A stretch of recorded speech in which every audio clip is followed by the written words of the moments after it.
All right, so good morning, good morning, good morning. Welcome, welcome, welcome to the dispatching course, Emptiness with Emptiness Logistics. My name is Marian E. King, and I will be walking you through the journey. So today we are going to talk more about the systems, what we do, what I log into every morning. And yesterday, I actually forgot to tell you all one of the things that you'll need is a whiteboard. So I made sure that I made my post on there. So I'm going to go up here to the board and I'm just going to talk about all of the things that I log into every day. You all may do this when you start, and then you'll find your own way, decide what you want to log into every day and what you don't. And I actually have all of these things up as well. So, and you all know that I'll take a picture of it later on. But today I tried to bring the computer closer and I'm going to enlarge my screen. I hope we're still sending video to others in the meeting. Okay. Did it get larger for you all? No, maybe I didn't press the right thing. Okay. Can you all see it though? You can? Everybody can see it? Yes. All right. So here's what I do every morning when I get up. Um, okay, y'all can't see it. These are my systems. I didn't quite know what word I wanted to call it. So systems, daily setup, and websites. So I pull up Google Maps, www.google.com/maps. And I pull this one up to see, where my carrier is. Well, I already know where they are, but see what's going on in the areas and what I can find out, which the majority of these things is. So when you talk with your carrier the night before or first thing that morning, seeing if they're still in the area, if they made any moves without you, and that's where you're going to start from. And then I pull up my load board, which is, I'll give you all, but it's www.dat.com or whatever you will use. But of course, I'm going to give you all the free 30-day subscription very soon. Then I pull up the DAT trend lines, and that one is www.dat.com/industry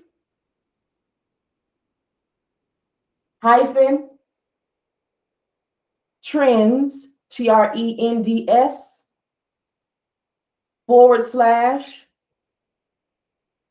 /trend lines, TRENDLINES. And we're going to look at all of these when we're done, but I want to make sure you all have them. And then next, I pull up my factoring company login so I can do credit checks on everybody who I'm looking into. Next, which I'll give you all one, and you can do it in whatever order, but these are just all of the things that I use and have up. Next, the weather channel. So www.weather.com, and then put in the zip code where your carrier is. And then I pull up the Federal Highway Administration website. And let me, I'll give y'all a minute because that one's kind of long.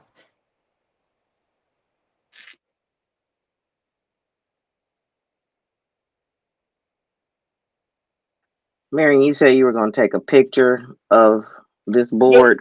Yeah, Okay. I'm gonna come on and talk to you all, and then I'll take a picture. And, Okay. so you just always have it. Okay. But I, have different kind of learning methods sometimes, so I always try to cover. Like Mel, she writes everything down. I do too, which I have notebooks, so I try to do that way. Then the visual, I'm trying to remember the things. Right. And for this one, it's www.f as in Frank, H as in Henry, W as in Walter, A as in Apple, .dot.gov/traffic info.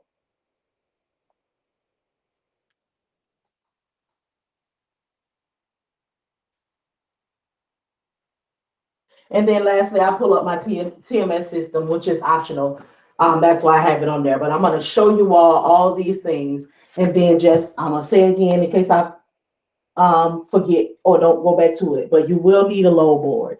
And you'll see why tomorrow when we start writing the things and writing our carriers. So you won't need it tomorrow, but you'll see why tomorrow. So we're going to talk about, your daily setups and how you'll make your own way. But again, I'm going to show you all of the things that I have so you can, get some idea of how you want to set your stuff up. So I'm going to show you all these things now. Let me push this back. I'm very close up to the screen. Like that. So let's take a look at all of these things and we're going to see why we need them.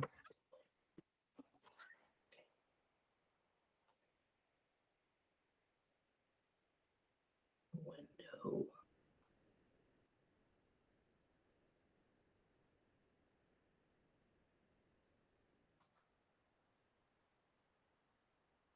All right. Here we go. So, and you all can pull them up and bookmark them if you want to, but we're going to talk about them. So, trend lines. So this just pretty much tells you about, flatbeds, vans, which is dry vans and reefers, what's going on with them, how they looked on the spot market. And the spot market is actually another name for loads on the load board. So spot market is like what's happening now on the spot, so to speak. So this just tells you what's going on, what's happening. I tell you all to research. These are ways that you can research. And this is another one of the things. There's going to be a lot of things that I tell you all that I won't really ever be able to pinpoint them because they change. Some change daily, some change weekly, but I will, like I said, guarantee you all the information so you know where to find it. And then you just take a look at it and see what the changes are. And especially if you are working with this equipment. So it just tells you how the numbers looked, what happened, on DAT or in the industry trends that are going on. Like I was telling you all yesterday, it's getting ready to be dry van season. So, which is van. So you'll be seeing what's going on, what the fuel prices are, if they went up, if they went down, and you can check it. That gives you the week, the month, and the year. I did not refresh this one today because I already had it, where I wanted it, how I wanted to talk about it. But this is, like I said, one that you'll keep on. DAT has a whole lot more going on than loads, which is a good thing for us. So you can find out the news, you can check out this type of information and just familiarize yourself with it daily. I look at it on this free area because you can still see it, but I don't log in as a owner, operator, or carrier or anything until I get ready to log into my account, which I already have up over here. So this is something that I pull up daily. Well, I don't really pull it up daily anymore because I don't have any of this equipment. But I still look sometimes and see what's going on when I'm doing research for other people or they ask questions. So that is the one for this one, and we'll just come backwards. This one is the FHWA one, I think. Yeah, this one. So this one, you can look up road and traffic conditions where your carrier is. So you can see what's happening. It'll tell you what, I'll just hit Florida just for sake. So it'll tell you what's going on, any projects that are going on, what has closed down, and you can click on and see exactly what's going on in the area that you're going to be going into, leaving out of, incidents by region, like all of the information, what's happening on the turnpike, traveler information. So this one is a good one just, to have to see what is going on and what's happening where you're going. And if there's anything big, it'll have it on the front page. It'll be like in red. And especially if there's a major highway that's going under construction, that's going to be down and out for a while, this is a good place to find that information. Because a lot of the stuff that we know is pretty much local because we just kind of personally look at what's going to be affecting us and we go head on. But this right here lets us see all that we need to see wherever the carrier is, where he's going, all of the things. So this is our way of helping out our carrier more as well as ourselves. It shows that we are researching, that we do care, and we don't just want to drop you off a load and an address and be done. We want to be able to look at this, see what's going on, and say, no, what, I'm not even sending him this direction because it's too much going on. He won't be able to deliver on time. And these are things that also help us with deciding what we're going to select from the load board. Or, you know, if you're already on the load board, still the same thing. You look and see, I think this might be something. Let me go see what's going on before I send him or before I call to book this load. The next one is the weather channel. I mean, the weather station. And here you just put in the zip code where they are and see what's going on with the weather. Is it going to be raining? Is it going to be snowing? I use this one a whole lot, more in the winter, because you all will see some of your carriers don't want to go in the mountains, or, you know, it's going to be so bad in certain areas that they either are going to or have to pass through. So that's just me personally. I found that I used it a whole lot more in winter because there was a lot going on, and it's a whole, you know, it's impromptu. We just never know what's happening from one day to the next. Then this is my dashboard for my factoring company. So my carrier has Porter. This is my login information.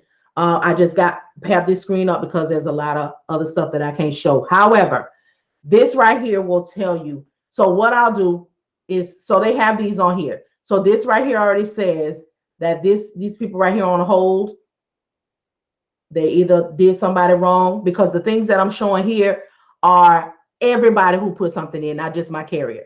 But if I put something in, whatever the information for that, it goes across the board to everybody who uses it. So we already know that somebody tried to contact them, they got put on hold. These right here that say no buy, that means that these people cannot be factored. So the factoring company will not work with them. So that's Allstate Association, and we look these up. So let's do this. So this one, somebody called on, checked into it. They have an available balance. You know, they can be factored for up to $5,000. But say that there wasn't anything here, or say we had a new company name. And we found them. We went through here. They had never been used before. I got them from off the load board. I want to check the credit before I call. So I would get that, the name of that company. Well, I actually would hit request new customer, which I'm not going to do it because it becomes active and you can't come back. But that's just how Porter has it set up. So I'll request a new customer, and then it will ask me the name of the company, the address of the company, which I'll get all that information from the load board. And then I will put it in, and it'll give me like a few minutes, and it'll say, you know, approved $5,000, approved whatever. Now, this is mine that I use for my carrier. I have a TAFS one, which I use because it is faster, but you still want to check with your company, because sometimes this factoring company may not approve them immediately because they've never worked with them before. So I'm going to show y'all the TAFS one really quick.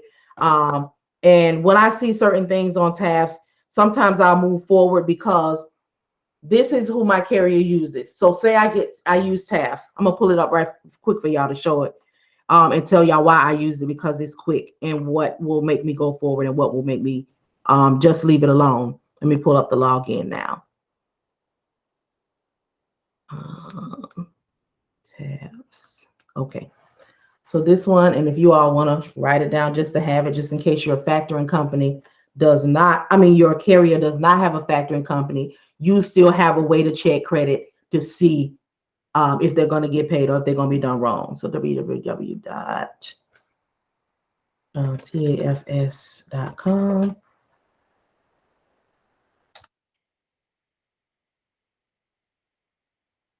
Client zone. I'm going to wait for y'all. You'll hit client zone right here. Okay.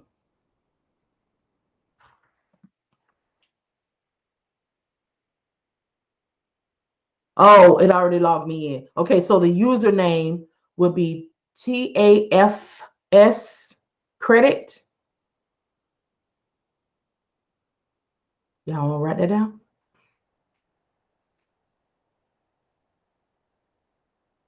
And then the password will be all lowercase.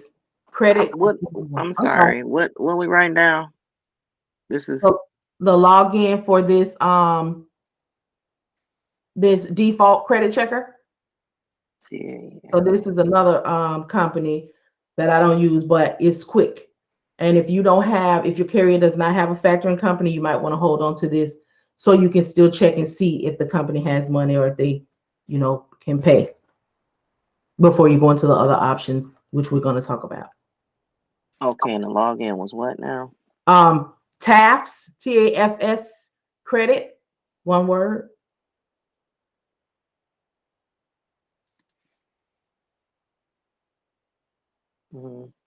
And then the password is all lowercase, credit 01.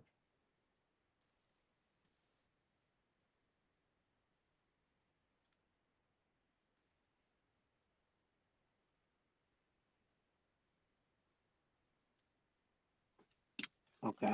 All right. So you'll come in here, you'll go to credit check, which you'll be done found from off the load board, the name of the company, but I'm just going to put in one that I already know is not on up and up. But you'll get the MC number, you'll put it here. What is it called? Massive 3PL. You'll put them in, you'll click here, and you will see. Do not work with them. These people have been scamming for quite some time. I am not sure why they have not been put off load boards. If they haven't, I haven't checked in a minute. But this is what you will look for. I can totally agree with that. I've worked with them. They're terrible. Oh my goodness. Terrible. Oh man, there have been so many victims of them. Yeah, they won't pay you for 2-3 weeks. They're terrible. They are, and now they are a no use, as you see. But at least now they're paying people in 2 to 3 weeks. Back in February and March, they were notorious for not paying at all, and now you see that they have zero. So what happens is, since we here, we'll re-go over it, but they should have money right here. So what happens is that $75,000 bond that a broker has to have, it has been hit by so many people that there is no money left. So when you see this, just go right ahead on. They don't pay. They're not on the up and up. Do not use. So that's what this one I use to move quickly, because with mine, it takes a few steps. So this is the other thing that I was going to say about, speaking of taking a few steps. So say I found a load on the load board. I put it in this one. It's really fast. It gets me up. Everything is green. So I know that they will pay. So I hurry up and call the broker. While I'm on the phone with the broker, now I'm taking the same information while I'm waiting or while I'm talking to them. And the broker will allow you to check their credit with your factoring company too. So I would, I see that they're going to pay. They got it. I will go back to my dashboard. I would look for the company, because I look here first if I haven't already. If I don't see it here, I'll be doing my request new customer. So by the time I'm done with my phone call with the broker, I should have my response. But normally when it's good here, I'll say 95% of the time when it's good here, your factoring company will probably, move forward on it. They just may not have used them before. So I wanted to just show you all that one really quickly. So this is what you'll do when you pull up your credit check, when you're pulling up the rest of your things. So I'm gonna close this one now because it'll keep right on going like that. So that's your credit checker. You check your credit through the factoring company. If your carrier does not have a factoring company, then you can use that default one to just get an idea of if they're going to pay. Now, I'll say this, and I'll reiterate it another time. Just sometimes, if a if a broker does not come up in a credit check, there's two things. One is they are an old school brokerage. So they started their brokerage at a time where you didn't have to have, where they had to have money. So now, we can get credit and we can do all the things. So they're old money. So you'll go and you'll just take a look and see if they have quick pay or if they do com checks. Quick pay, you'll still get paid. It kind of works like a factoring company, but not as fast. So with quick pay, they may pay you within a week instead of the 30 days. And then if they're too new, then they may not be on these. And then you can ask them, what ways do they have to pay, because they might not even know about comp checks. And comp checks is another, old school way, is where they will send an email of a code number to the carrier, and he'll go to the truck stop, put the code in to like a machine that kind of looks like an ATM, like it'll print them out a check, and then they can go inside and cash it. So we'll ask about the options, and even with those options, again, we'll reiterate, but we're here now. With the options, you will always know if your carrier wants to do that, because with a comp check, it's going to cost like a check cashing. So you'll know if they want to pay that fee. And with quick pay, it's 3 to 5 and sometimes 7%. So you want to know, okay, do they want to pay, say for example, they're paying you 8%. Do they want to pay 3% more off of that? So do they want to pay 11% off of their earnings? And sometimes they'll say no, or you'll know your carrier. He'll be like, I don't want quick pay at all. If my factoring company does not pay it, I don't want it. But you'll know, because you'll have a relationship by then.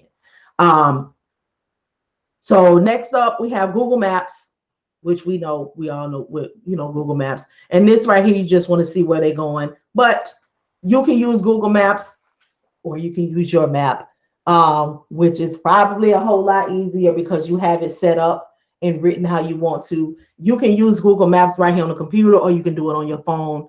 And I just use this or the map to just see where they are, where I'm sending them, where we're going, what they're going up through, especially if you're partializing. And partializing will be done a lot if you are doing flatbeds, hot shots, reefers. Well, not reefers, because once reefers have what it is on there, it has to stay at that temperature, that's it. But dry vans, when you're partializing, which means that when you have them something, like an example I like to use is they picked it up in Florida, and they're going to, let's say, Virginia. So we want to pick them up something in Florida. Say they pick it up in Miami, and it's $700. And then we're going up through here. They may pick something else up for $500, because the original load of $700 for Miami is going to Virginia. So we're going to pick that up in Miami, and then we're going to pick something for $500 maybe in Orlando. And then we're going to go on up, excuse me, to Georgia, and we may pick something up for $1,200, because the dry van is 53 foot. So we want to put all the monies that we can make going in the direction. And then when we get to Georgia, maybe whatever we picked up in Orlando is being dropped off there. So you want to pick something else up, going still in the same direction. So you want to go, we're going over. So we're going over to the Carolinas. So we'll do that, pick up and drop off, making them money all the way to the final destination, which it sounds harder than it is. But here's the thing about dry van drivers. They will help you tremendously, because what they'll do is they may say, okay, we're going to take this from Miami. Get me something in Orlando. Get me something in Georgia. And then what I've got in Orlando and Georgia, we have to look at this part. Where is it going to be dropping off? So it needs to be dropped off between South Carolina, North Carolina, or in Virginia, because that's where we're going. So they'll say, okay, I'm going to take this from Miami. It's 12, let's say it's a big one. It's 12,000 pounds, and it's taking, not real big, but it's taking 14 feet. So he may say, you know what? Find me something in Georgia that's 8,000 pounds and 12 feet.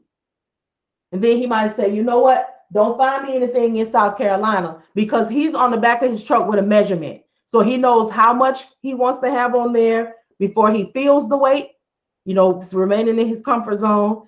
And he also knows what and when he wants to move something around.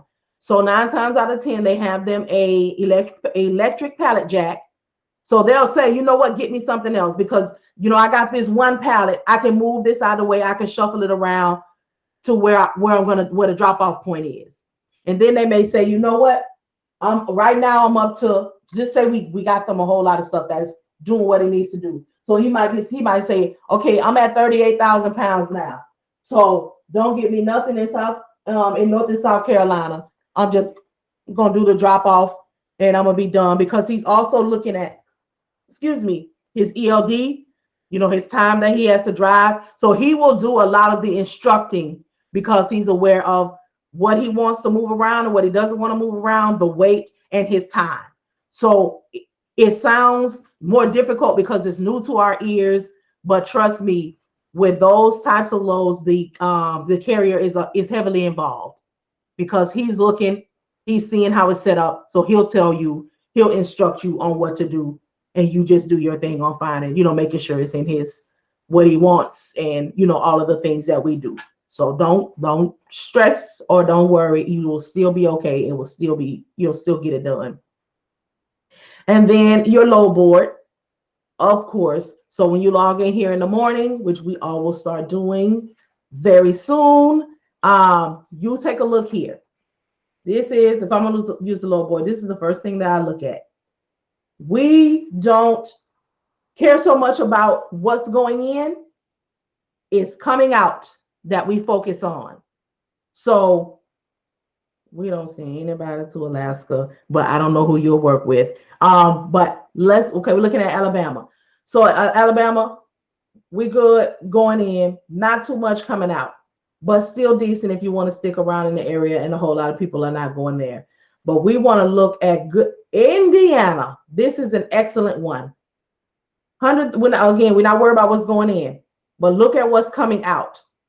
So we know that if we send our carrier into Indiana, there is a huge likeliness that he's going to get something good and he's going to be able to come out of there.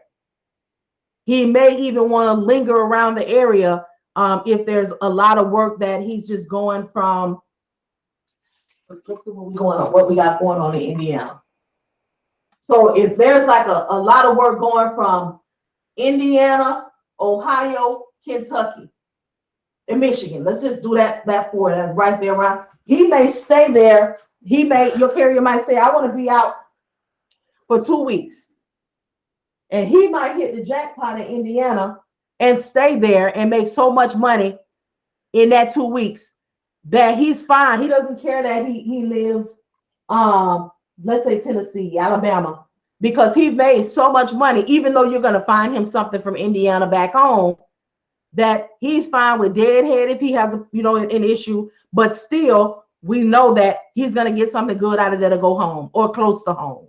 So, and that will also depend, once you start doing and moving, that'll be another one of the things, because you'll know where he wants to go, how long he wants to be there. And sometimes it just happens that way, especially when they're new and we are really just trying to find them something, and we zeroing in on the low-hanging fruit, because low-hanging fruit makes money too. And those who are seasoned or who are established, they don't want it. I've been there, done that, I did that. Well, guess what? We're going to swoop in on it. And sometimes we may have moments where we have to sit a couple of days, which we will learn. And we may look into it. Like we might find something, we might not be able to move, but we may have something that is going into a place where it's not a lot coming out. It's real hit or miss, but we may find something that is $3,800 going into it. So it's worth it, because it's 400 miles, but it may be hazmat, something that boosts, or maybe a tanker, or something that requires their endorsement.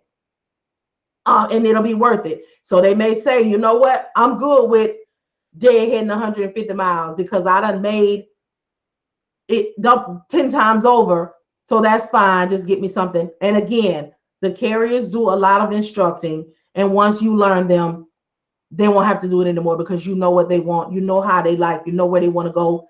And if they have any complaints or any problems, they don't mind telling you, I'm not going back to so-and-so again. Don't even ask about, and it is our job to report that to the broker. Like, because the brokers, I don't want to say are like us, because we are resourceful. And a broker is kind of like a CEO that I sit and I make my money and I instruct it, but I don't really know what's going on out there. I have never visited the shippers. I don't know, I just called them and they work with me and I'm now, putting this on the load board. So we are more resourceful, but we do inform the broker of this information because they do need to know, because after a while, when they keep trying to figure out why nobody wants to go to a spot and nobody's ever reported that to them, we help each other as best we can. So we get on here in the morning and we just take a look from wherever our carrier is to wherever they want to go, because we already know. So look here, look at Texas. It's nice going in, but you can't get out. So you don't even want to mess with that, because it's just not looking good. And this does look different earlier in the morning. Look at Washington. Definitely don't want to mess with that. Look how much going in, 260. The likeliness of you getting them out of there with a load and some money is a no. And even with this one, now there's sometimes exceptions to the rules, and this is one. Because if this was, let's just say, this was 600 and this was 260, and even that's probably still too high. If you got a load going in here that is $4,000, and you got a deadhead, shoot, even 200 miles, you hate it, but you can do it because you get it. But if this is just too much. This is nothing will make you go in here with this much on the front, going in and nothing coming out, barely. But these are things that we watch. We know where they are, and it makes more sense too, because when you all know where your carrier is. Look here, Nebraska. A lot of work coming out of Nebraska. So these are things that we just watch in the morning, pull up, when you're having your coffee and you're waiting for 8 o'clock when you can start calling, because this is like your pre-trip. You know how you carry, you got to look at all of the things on his truck and look at his tires and this is our pre-trip. We see what is going on and how our day is going to be looking. Because sometimes when you get on here, you're like, ooh, I need more than this coffee. So that's just the reality and really how, it goes. And then you pull up,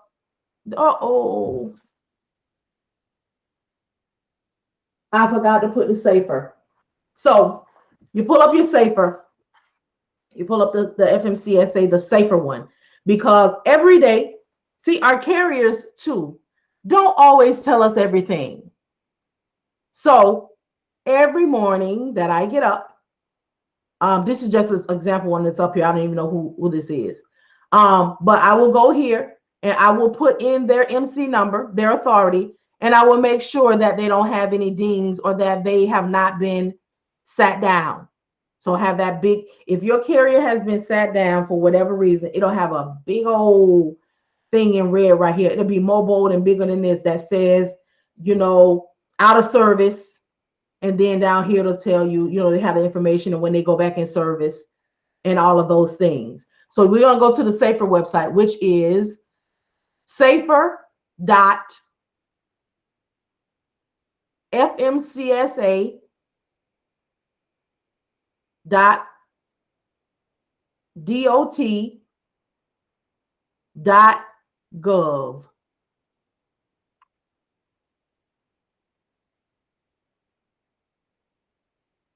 Thankfully, I have my stuff up every day in order. So yeah, and you just go in here and you check. You'll use this to check your current carriers. You'll use this to check those who are trying to come on, get on with you, just to see what's going on, because sometimes they are not forthcoming with us. And you'll go on here and you'll see that they may have been in business for however long, but then you'll go down here and it will tell you, their inspections, they were out of service and such and such, such and such.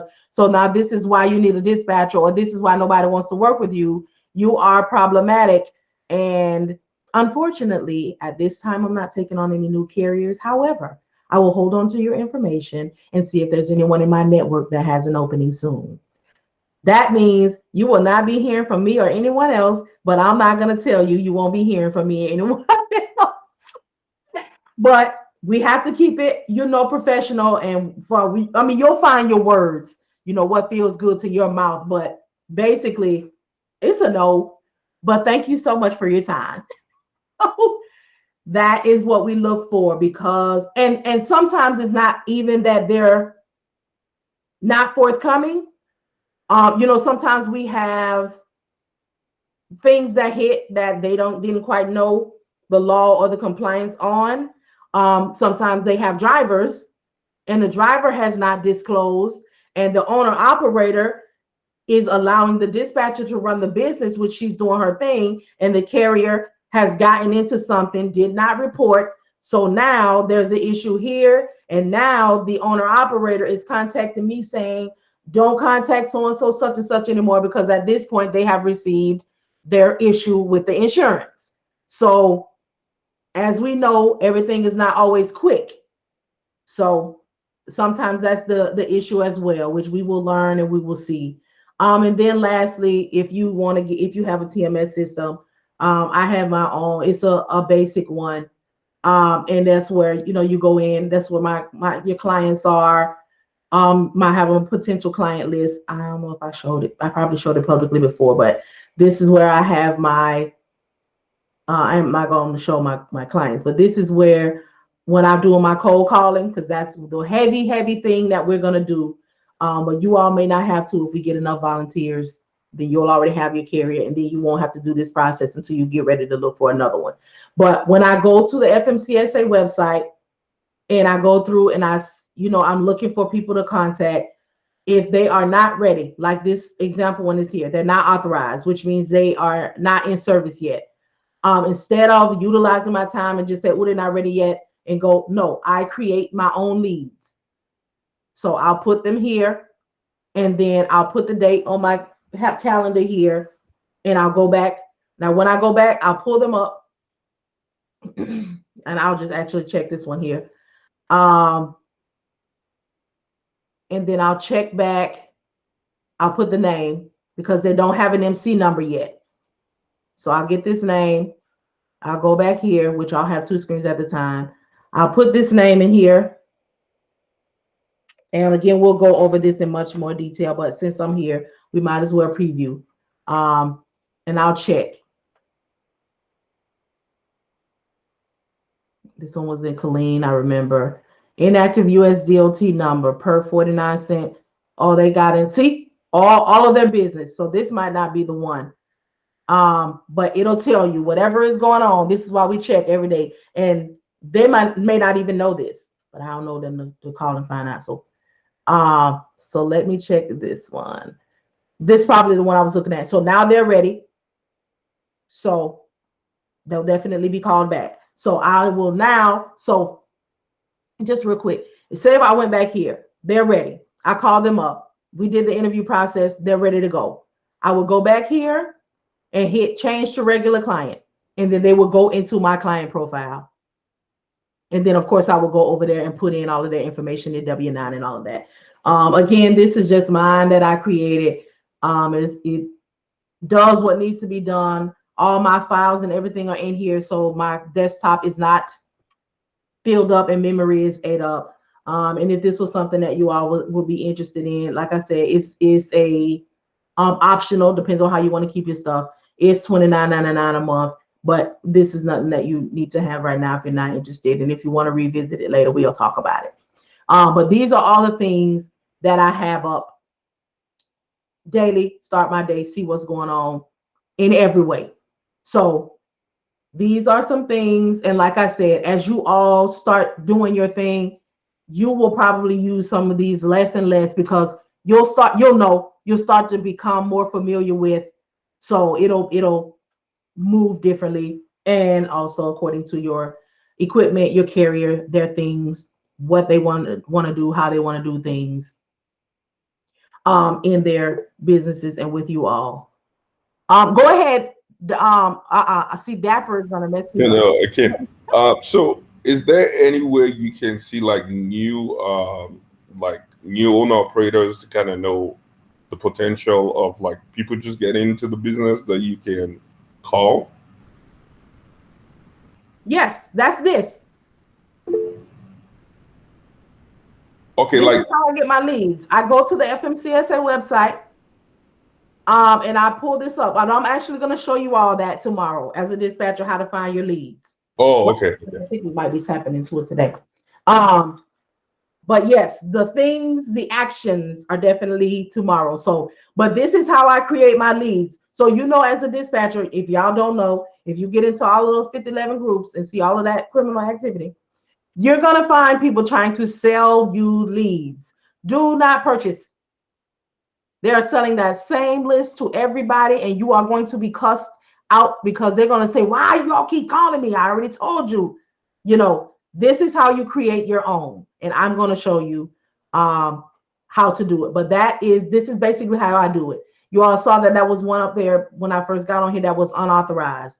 That means I was doing my leads. So I go through and I keep them like I was showing you. And then I'll go back like we just did and I'll look for them. So now he's ready. So this guy, if anybody needs a lead later on, you know, he can actually be called. And since we're here, we'll do it more tomorrow, but I'll show you what to look for as an independent dispatcher to move forward with. So he's ready. You want to look for 1 to 2 power units, 1 to 3 drivers or 4, because these are the people who are likely to need a dispatcher. If you go here and you see 4 or more pieces of equipment, well, I'll just say 6, and then over here you see 12 drivers, they're not going to go with us. They are trying to get a contract directly with a shipper because they need to pay for all this stuff. But if you see more than likely 2 to 3 pieces of equipment, 2 to 4 drivers, well, 1 to 4, those are the ones who are likely to listen to us and move forward if they, you know, like the rapport. So that is what we look for. We do not look into all of this. One thing about the FMCSA website, this is why we will never get away from cold calling, is they just say they are ready to roll. They don't tell us the equipment, they don't tell us any of the things. And as a dispatcher, none of this applies to us. When we look them up, so let me just show you really quickly how you find them. This is why this right down here won't apply. We look for, well, actually it's here. We want to look for interstate. Let me pull one up. I'm gonna show y'all right now. Safer, because you'll use 2 screens, and I'm gonna show y'all more tomorrow, but we're here now. So you will need a MC number. I'll just use one that I have here because you need this to access. And then, of course, this is already somebody's. You'll go over here. You hit licensing and insurance. Don't stress that I'm moving so quickly. I'm going to show y'all exactly how, but I'm just showing y'all an example. Go up here, do the drop down, FMCSA Register. Go. See all of these are all people who have applied for their authority, updated their information, done all the things. That's another thing by the FMCSA website. They don't have the PDFs separated. I feel they should label, you know, update address, you know, what these people did. Nope. So you find you one. I'll go back to the 9 since that's the furthest one back. And these update every 2 weeks. So we will go down past all of this. I'm going to show you all exactly what we're looking for, and we'll slow it down tomorrow because we're going to really get into it. But let's just take a peek, because I do know that sometimes people are already moving in their business, and although they are getting a better and clearer understanding, they still got to make moves now. So it doesn't hurt us to sneak a peek. You have to go through hundreds of pages. This one has 160. And your eye, once you start doing this, your eye will help you out a lot. So we want to look for decisions and notices released,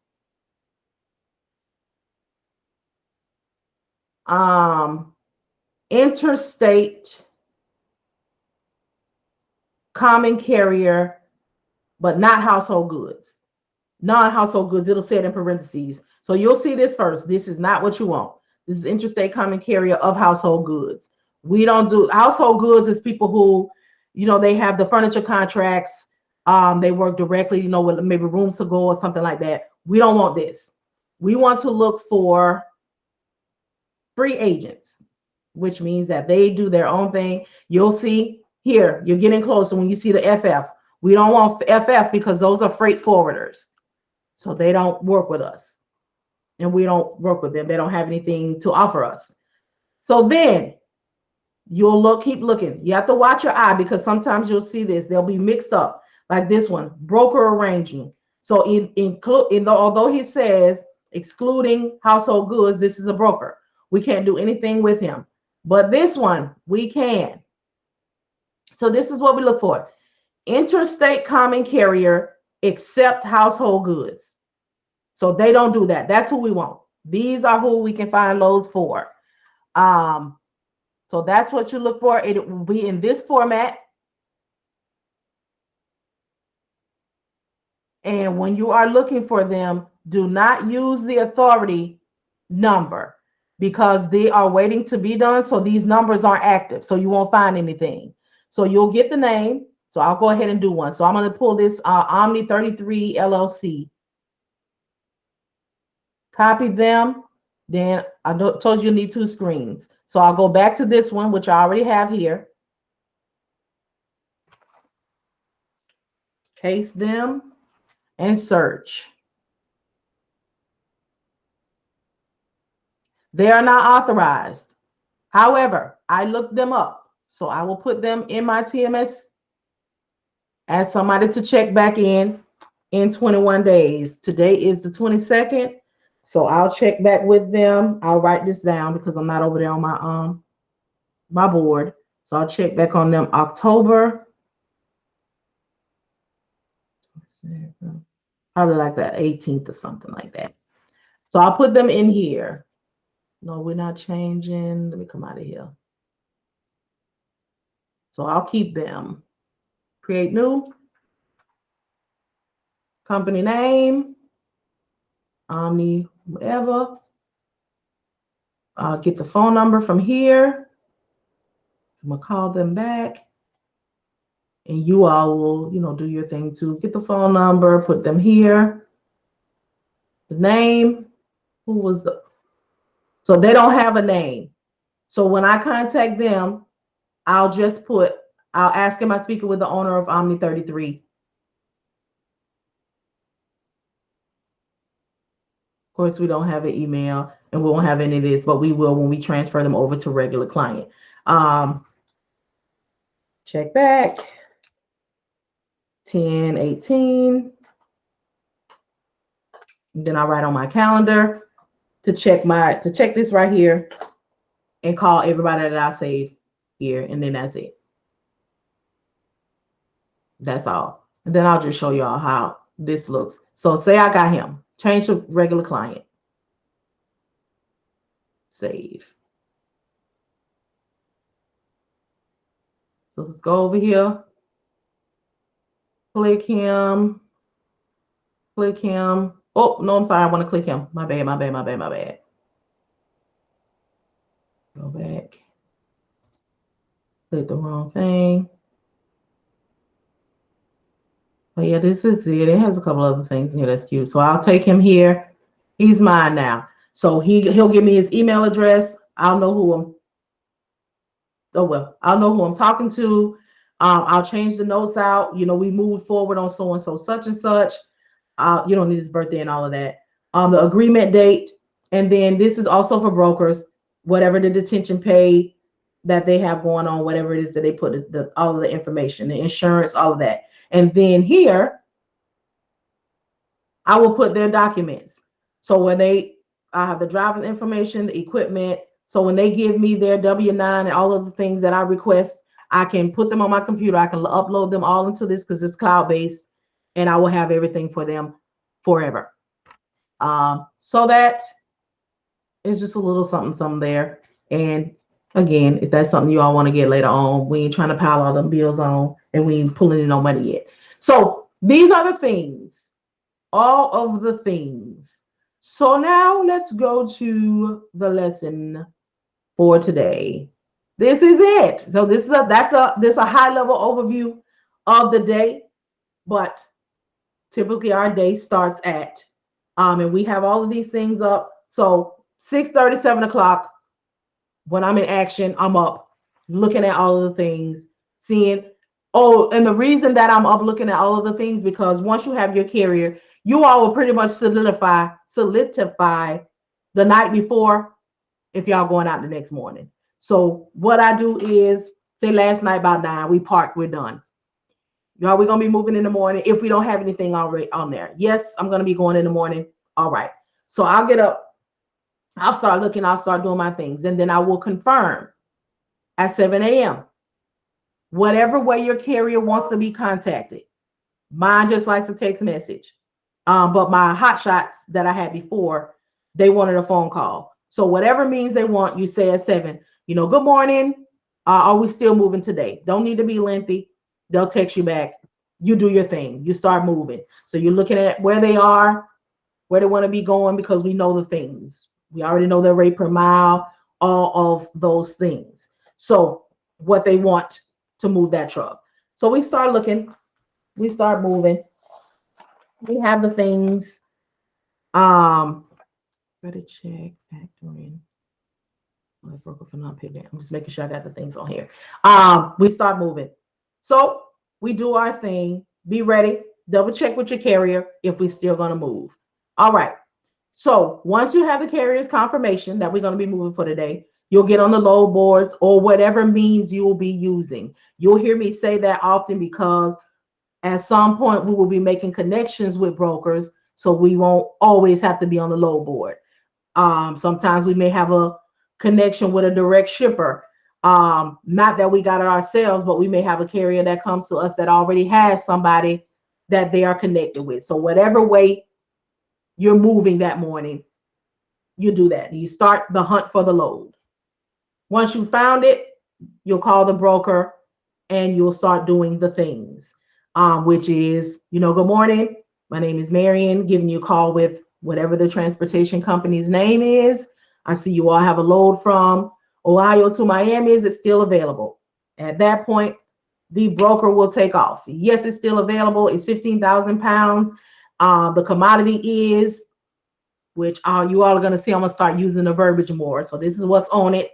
It needs to be picked up at 12 o'clock on Thursday. It needs to be dropped off by 10 o'clock on Tuesday.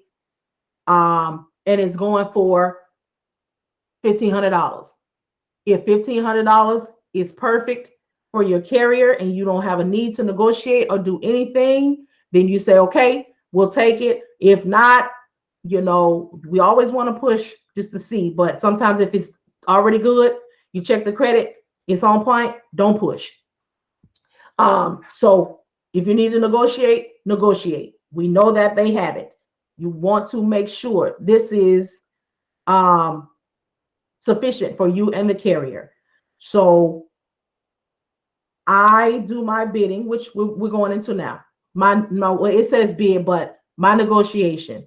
So I negotiate. I'm a little special. So this is the way that I do. I use, and I have to even write it down while I'm telling to it. So say my carrier wants, I charge 8%. And my carrier, I know that their rate per mile, what they want, right? So say they want $1.50 a mile. I'm going to start with my first negotiation is going to be starting at $1.65 because I want to include my fee into the pay. I want the broker to pay us all. So once all is paid, I want my carrier to get his whole $1.50 and I get my 8%. So I will start there if it's not at that point already or over. So I'll start my negotiation there. Then my next will be, say they just can't do it. They can't meet mine. My next negotiation will at least be the $1.50 because we can't do nothing about it. We just can't do anything about it. So, okay. Then, well, I'm sorry, I missed one. My first one will be, say that the load is going for 400. I will jump up there and say, okay, I'll look at the mileage and I'll say, well, we won't be able to, my driver said he won't be able to do it for 500, but he says that he'll be able to do it for 550. So then, well, you let them say first. First, I'm sorry, y'all, I'm moving wrong. You'll say, my driver cannot do it for 400. Can you do better? And they'll say, oh, the best I can do is 500. I'll say, all right, hold on. I'll pause. I'll put some music in their ear from my phone because we got to be creative, Go ahead and put on my good hold music. So I'll come back. I'll say, okay, the driver said he can do it for 550. 550. Either they're going to say, you know what? Hold on, let me take a look at it. Or they'll say 525. That's still over what we want to do, so we'll do it. But say for whatever reason they can't. They really can't. They start telling you, example up here. They start telling you, oh, this is all I was able to get for it. I won't be able to do any more than this right here. That's the max that we got going on. So then I'll go into the $1.65. Oh, still quite can't do it. And sometimes they have legitimate reasons, and sometimes we know too, because we done looked at the board that morning too. So we know it's sorry out here. And some days you will have the times where you can just get. So say, and you're also, I'm sorry, forgot to tell you all about the break-even point. So the break-even point, which is my last one that I'll go to. So I'll start out higher. That's my one. Then my next, negotiation down will be the carrier, where he wants the $1.50 plus my, if they can't do that, then the next one will be the $1.50. The carrier just gonna have to pay me out of it. And then my last one will be the break-even point, because sometimes of the year, break-even point is just all you can get. And the break-even point is the BEP, you'll hear it called, is what can the driver do to just get gas? Like, can we just get gas? So that'll be my final offer. So those are the 4 ways that I negotiate. And I told y'all I'm a little bit different, when it comes to math. So it might seem long and drawn out, and I write it down. So I never, am thinking about it. This is what I'm starting. Okay, so you say you got it for 400. We know that we can at least get 550 out of here because we don't look at the board. We saw what it's going for the last 15 to 30 days and what the weight was. We find out all of these things on the DAT board. So we will start there, plus knowing the news. So you all, if you want to start following trucking news, sign up for, things like Fleet Owner, where you get the news every day. So you know what's going on with, and you can see it on the DAT too. DAT have news about the fuel and all of that. So we will know how to negotiate and know if they're playing on us, because we know the same information. We know that fuel is doing the fool right now. We know that it's, no longer produce season. So there are some things that we know that will help us in the negotiation. So when they try to pull that, oh, I don't got it, look here. We know that, last week and the week before, this is what's going on. But per right now, current information, which will be done, saw on the DAT or wherever we got the news from, that this is what's happening. So are we moving forward or no? What are we doing here? Don't play with us. So we know. So that's one of the ways that I negotiate. And I have another screen that I'll pull up and show y'all too. But some of you will be better at it. I'm still yet learning, but that is the way that I know that my mind functions on doing it. These are my 4 things. What you offer, I'm going to counter with something higher. If you cannot, then my next option is going to be what the carrier wants plus my fee.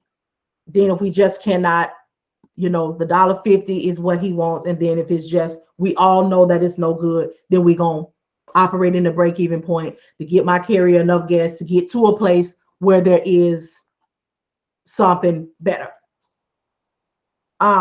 Once you, and I just went over this. So once you and the broker have come to an agreement, so we go forward. We make what we got going on. So now it's time. He's going to send over, this is what we negotiated. This is what I do. Again, I take notes while we're talking. So I'll send the email over because he's not going to get his email out to me faster than I'm going to get that email over to him because I'm already set to go. So then he sends me over the Raycon. This is why you'll need your DocuSign or your Adobe signage, or you can turn it into a PDF. So you'll look it over on your computer or your phone, whatever it is that you're using. You make sure that everything you negotiated and that you talked about is there. If there is anything missing, they need to send you a new rate confirmation with what you talked about on there. Do not allow them to say, oh, well, we have a verbal agreement. If it is not written, they can get you on a technicality.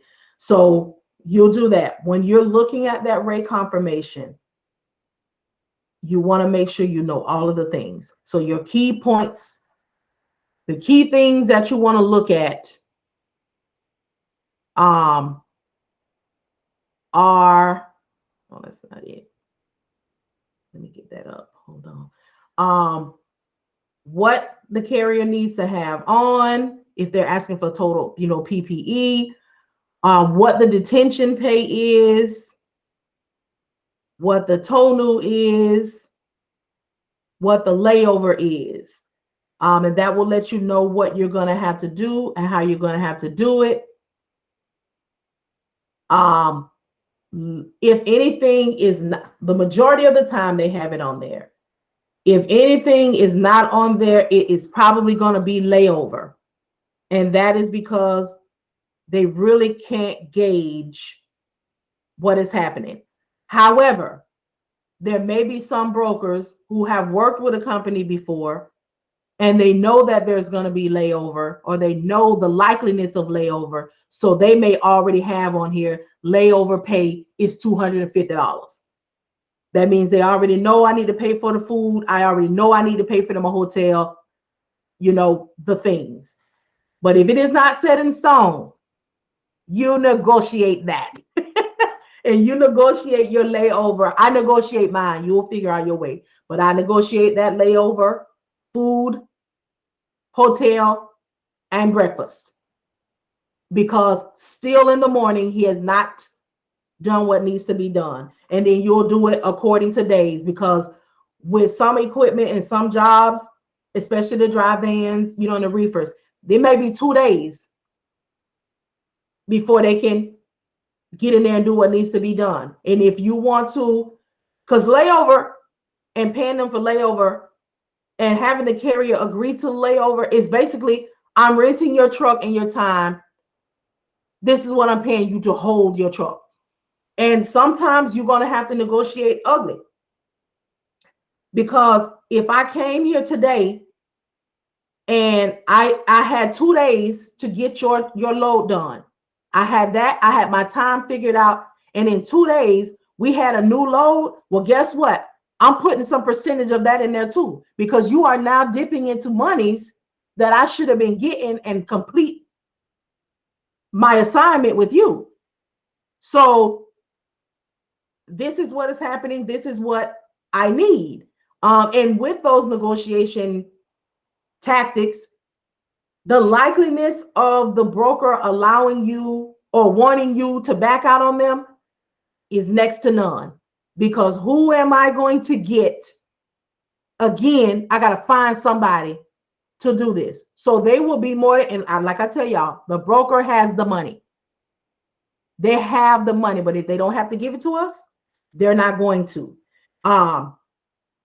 So that is one of the main things. And I'll show you all for sure tomorrow, because we're not going to be calling anybody, but we're going to be doing the whole actions. I'm going to bring all of these things together once we talk about cold calling. And then I'm going to show you all the rate confirmations, show you all what to look for, show you how to, all of the things that they may have on there and what you want to look for. Because here's the thing about a rate confirmation. And also we're going to talk about carrier agreements. I'm going to show you all what to look for, because some of those can be kind of long, but we just want to look at what you're paying, what is the penalty, if we're late or whatever the things. And then I'm going to show you how to look quickly at a rate confirmation so you can get it signed and get it on to where it needs to be so we can get the load. Because one thing about a broker, if you move too slow, they will give it to the next person who is ready. Another part of your negotiation, Okay, so let's talk about this, which I'm probably about to get into. Sign the rate confirmation and back to the broker. After all the necessary things have been signed. Okay, well, this isn't the one I want. So I'll tell y'all about it. So when you negotiate with a broker, you want your negotiations to be all about the carrier. You never want to talk about overhead. Like, oh, that's not enough. You know, my guy needs to pay his mortgage. He needs gas. He got a mouth to feed. We all have that. When you do your negotiation, you want to bid up another, and I forgot to tell you all this, is on where you are. If you are within 100 miles of where they need you to be, you negotiate up because they need you and you're going to get there fast. And if you are within 50 miles, you really boost it up on them then. 20 miles, because you are going to get there the fastest and they have the money to pay you. So you include that. And then when they say, oh, when you do your negotiation, they're like, oh man, you're trying to hit me across the head. Because these are the things that they'll say. Well, listen, I'm 20 miles out. And as we're speaking, I'm 18. I'm 15. So I'm asking you for $100 more or $200 more because I am your best bet right now. I am en route. As a matter of fact, I'm parked out front. They have it and they will give it. Or you can say, you know what? Well, we'll leave. And sometimes you might get the ones that try to push you. Okay, well then leave. Okay, thank you. Thank you so much for your time. They'll be calling back. Is your guy still out there? We already know. You trying to, my guy is still there for the 200 more that I'm asking. Okay, all right. So we will have the times where we have to play hardball, and we know it. We know when we got them when we got them, when we hold the cards. So these are just some of the things that we will deal with, and we are definitely going to do them. So although we're having the conversations and we're more calm right now, we are definitely in the calm before the storm, and we will negotiating the tow news. And also, I think I spoke on it a bit yesterday, but tow new, more than likely they're already going to have it on there because they really don't want to pay anything more. The detention is more the majority of the time that's there as well. And detention is one of the only things that kind of have a jump start on it. So detention, I haven't yet seen detention start before 2 hours. So it'll have on there, detention pay is going to be $45 an hour after 2 hours, which is fine for carriers because they are aware that even though they have an appointment, a lot of times it's not going to be instant and right on time. So they, prepare themselves for what needs to be done. So the least I've seen detention pay start is $45 an hour. The most I've seen it start is $65 an hour. But we will, of course, be experiencing different things, different ways. So that's one of the things. And I believe I have an example. Now hold a second. And if anybody has any questions, please feel free to ask them. Let me find. I have another example somewhere of like a negotiation setup. So I'm gonna find that. No, don't stop recording. Just close. Stop presenting. Let me find this real quick. But y'all all right? Everybody okay? Everybody got it? So I'm gonna still keep calling you Dapper because that's what I see. So can you tell us a little bit about your experience with Master 3PL? And did you all recover the money? Yes, we did recover the money, but just with them, the factoring company wouldn't take them, so we had to do direct pay with them. We had to send multiple emails, and then finally, they would either, like, they were not consistent in the way they actually paid. Sometimes it came through a wire transfer, or you know. Mm-hmm. It was just all over the place. You couldn't plan with it. Oh man. And then I know that at one time they had gotten, I guess people was getting on them so bad they had got the overseas people to start answering the phone for them. Yeah. And they would they set those people up so badly. When I called to see if they were still in service, first of all, when I heard the overseas people answer the phone, I was like, oh, they going a different route. So when I would ask them questions, they would just be like, hold on, I need to ask. Hold on. I'm like, you all didn't even prepare these people. Y'all just let them. People were cursing them out and everything. They wanted their money, but I hadn't actually spoken to anybody who had experienced it. So again, the fact that they are now paying even within 2 to 3 weeks, they at one time were not at all. But I guess now they don't have a choice either if they want to remain in business, because they definitely can't get any credit and they definitely aren't factorable. No factoring company would take them. Like, Mm, mm, mm, mm. And that is really bad business. But it just shows that there is there are flaws and undesirable behaviors, so to speak, in every aspect. There's always going to be somebody. Mm-mm-mm. And they are still out here. Now I'm just looking for this example. Hold on a second. Revised. Okay. It's 2020. I need to be in 2021. But is there anybody else that has any questions? Is there anybody else here that has experience? Or will anybody? I know there's one person that's going to be dispatching for their husband. And also I think besides Sunny, is there anybody else who already has their carrier? Like I know some people come to class because there's like people waiting on them already. No, I don't. I have a family member that is getting a truck and he is trying to do his authority. That's why I sent you the message yesterday so I could talk to you about it. And I do have a little experience, but it was not with 18 wheelers, so to speak. I worked at U-Haul. So Okay. Okay. So you worked at U-Haul. So let me ask you this. Because I know, well, I'm not sure if people rent their box trucks from U-Haul, but I know they go to like Penske, excuse me, yeah, Budget. they do at U-Haul also. They do Okay. 30 days, 2 months, 6 months. Yeah. So what's the process? Is it If you're renting a box truck, just call and make a reservation just like you would if you were doing a one-way. okay? So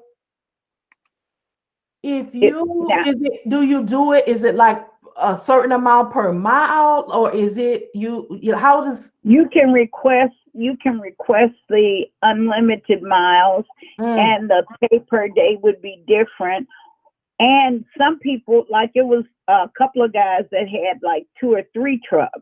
So on that level, you would talk to a salesperson and negotiate your fee.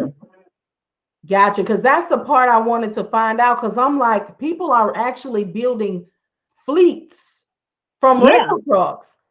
Yeah, you can. Yeah. And then if you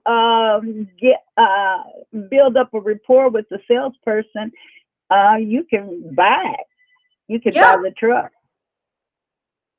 Yeah, I heard. I'm just like, this is actually amazing because we don't know. We never know all of the options. Right. Nice. So do you know anything about creating or getting your authority?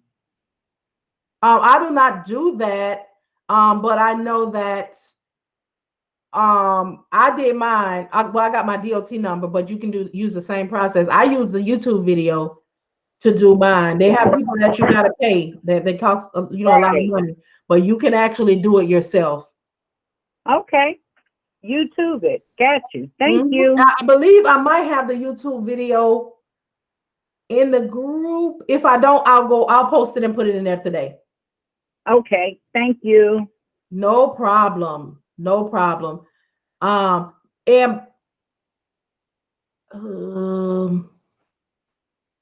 Dapper, how long have you been in business? So I've been in business for almost 2 years now. As Catalan Logistics. That was my first foray into the trucking industry. Started with box trucks.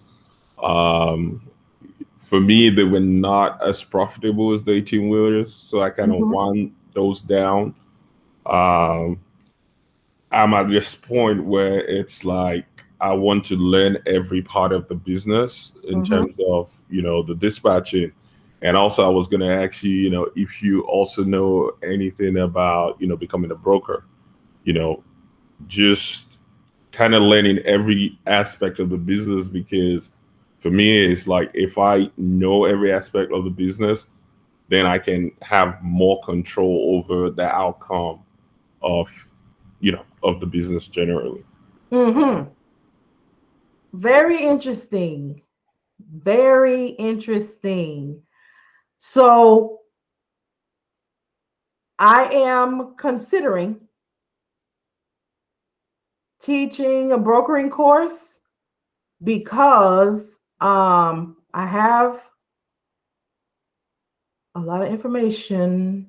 I know a lot of things about it, and I worked with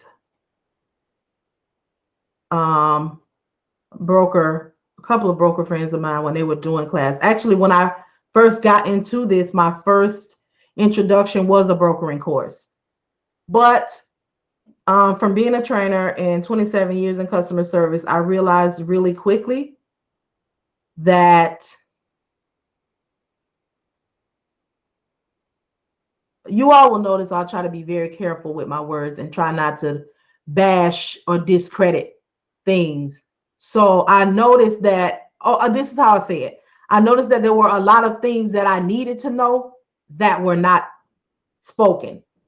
And only because of being a trainer, and there's things that you need to know. So it was kind of like the information that they gave was get a dry van, get a reefer. That's what you want to work with.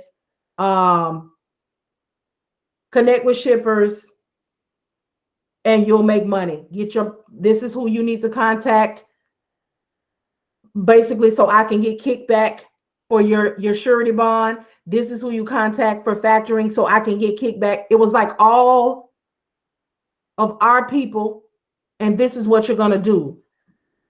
But in my mind, I'm saying, how do I contact the shipper? What do I say to a shipper?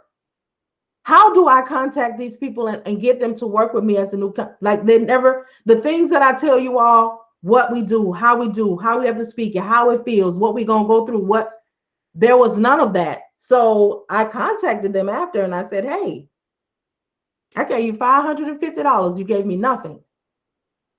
What are we going to do to rectify this? Because that was not on the up and up. And I chose not to say anything in front of everybody because I didn't want to discredit your company. Do you know that leadership was on me? Thank you so much for not doing that. We actually offer this right here. And if you want to do this, yeah, let's do that. And I'm not paying anything else. So they gave me the information for their dispatching. And it was also underwhelming because the majority of it was what I'd already done. Like there was like 10 pages of get your LLC, decide what colors you want to. I already told you all I have a business. I've been in business since 2017. This is not telling me anything. So I said, you know what? I'm going to use what I can. So I went through and I started looking at verbiage and and I just started doing my own research and just pulling my own stuff together because I saw that if you don't give a lot of money, and even if you do give a lot of money, people are only giving you, I'll say this, they're giving you their experiences. And a lot of their experiences are secondhand. They don't come from the seat. And that is so true. yeah, So true. they I give just you, this guy yeah, a lump sum of money, and we were doing the class on Zoom, and then he switched it over and started doing it on another website. And so I was like, well, you're saying you got to pay, but I've already paid you. He said, oh, but that was on Zoom. So we're not doing anything on Zoom. So what happened to, I said, you know what? Thank you very much. And he keeps sending me messages. What do I have to talk to you about for?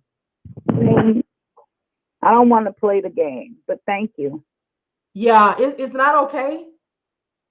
It's really not okay. And there's a couple other things too. Like there's a conversation that we can have coming from the chair that we cannot have from secondhand information. And we definitely cannot have the same conversation if I had hundreds of thousands of dollars in the bank and I bought my way into an industry because I had money, and then that grew my business, and then I'm going to say I can teach you how to do something. Like, we have different conversations, but I try to come from, and I come from the chair. I have been doing this every single day for a year straight. So I have had some experiences that are very different from doing than from talking. So, but we will all have our own experiences. We will operate with integrity. We will do the 3 that you'll hear me saying much more of in the next, well, tomorrow and all next week. We want to find our own leads. We want to make sure that they are on the up and up. And when we do get them, we get ready to interview them and we get ready to talk to them, we want to, number 1, listen. We want to, number 2, educate. And then if they move forward with us, we want to advocate. Even if we do not move on to the point of advocation, we still want to educate, because when we are doing these interview processes and when people are reaching out to us, they are going to be saying a lot of unrealistic, and they have a lot of unrealistic expectations. So even if we do not move forward with them, we want to educate them. If we are in conversation and they say, oh, I got this box truck, and my friend told me he got a box truck and he bring home $5,000 a weekend. I'm gonna be making $5 a mile, and I'll be able to be home every day. We are listening because we already know the information, but we need to let them go ahead and purge, go ahead and tell me all of the things. And then that is when we say, okay, we take our notes. All right, so you told me that you want to be home every day, and you told me that you want to be making $5 a mile, and you want to, well, the reality for your situation is this is what's going on in the industry. Starting out, for a box truck right now, for example, maybe $1.38 a mile. And, you tell them all the things. No, my homeboy said right now, he making $5 a mile and he doing this right here. And then you have to, sometimes you even have to humble them. And you have to say, right now,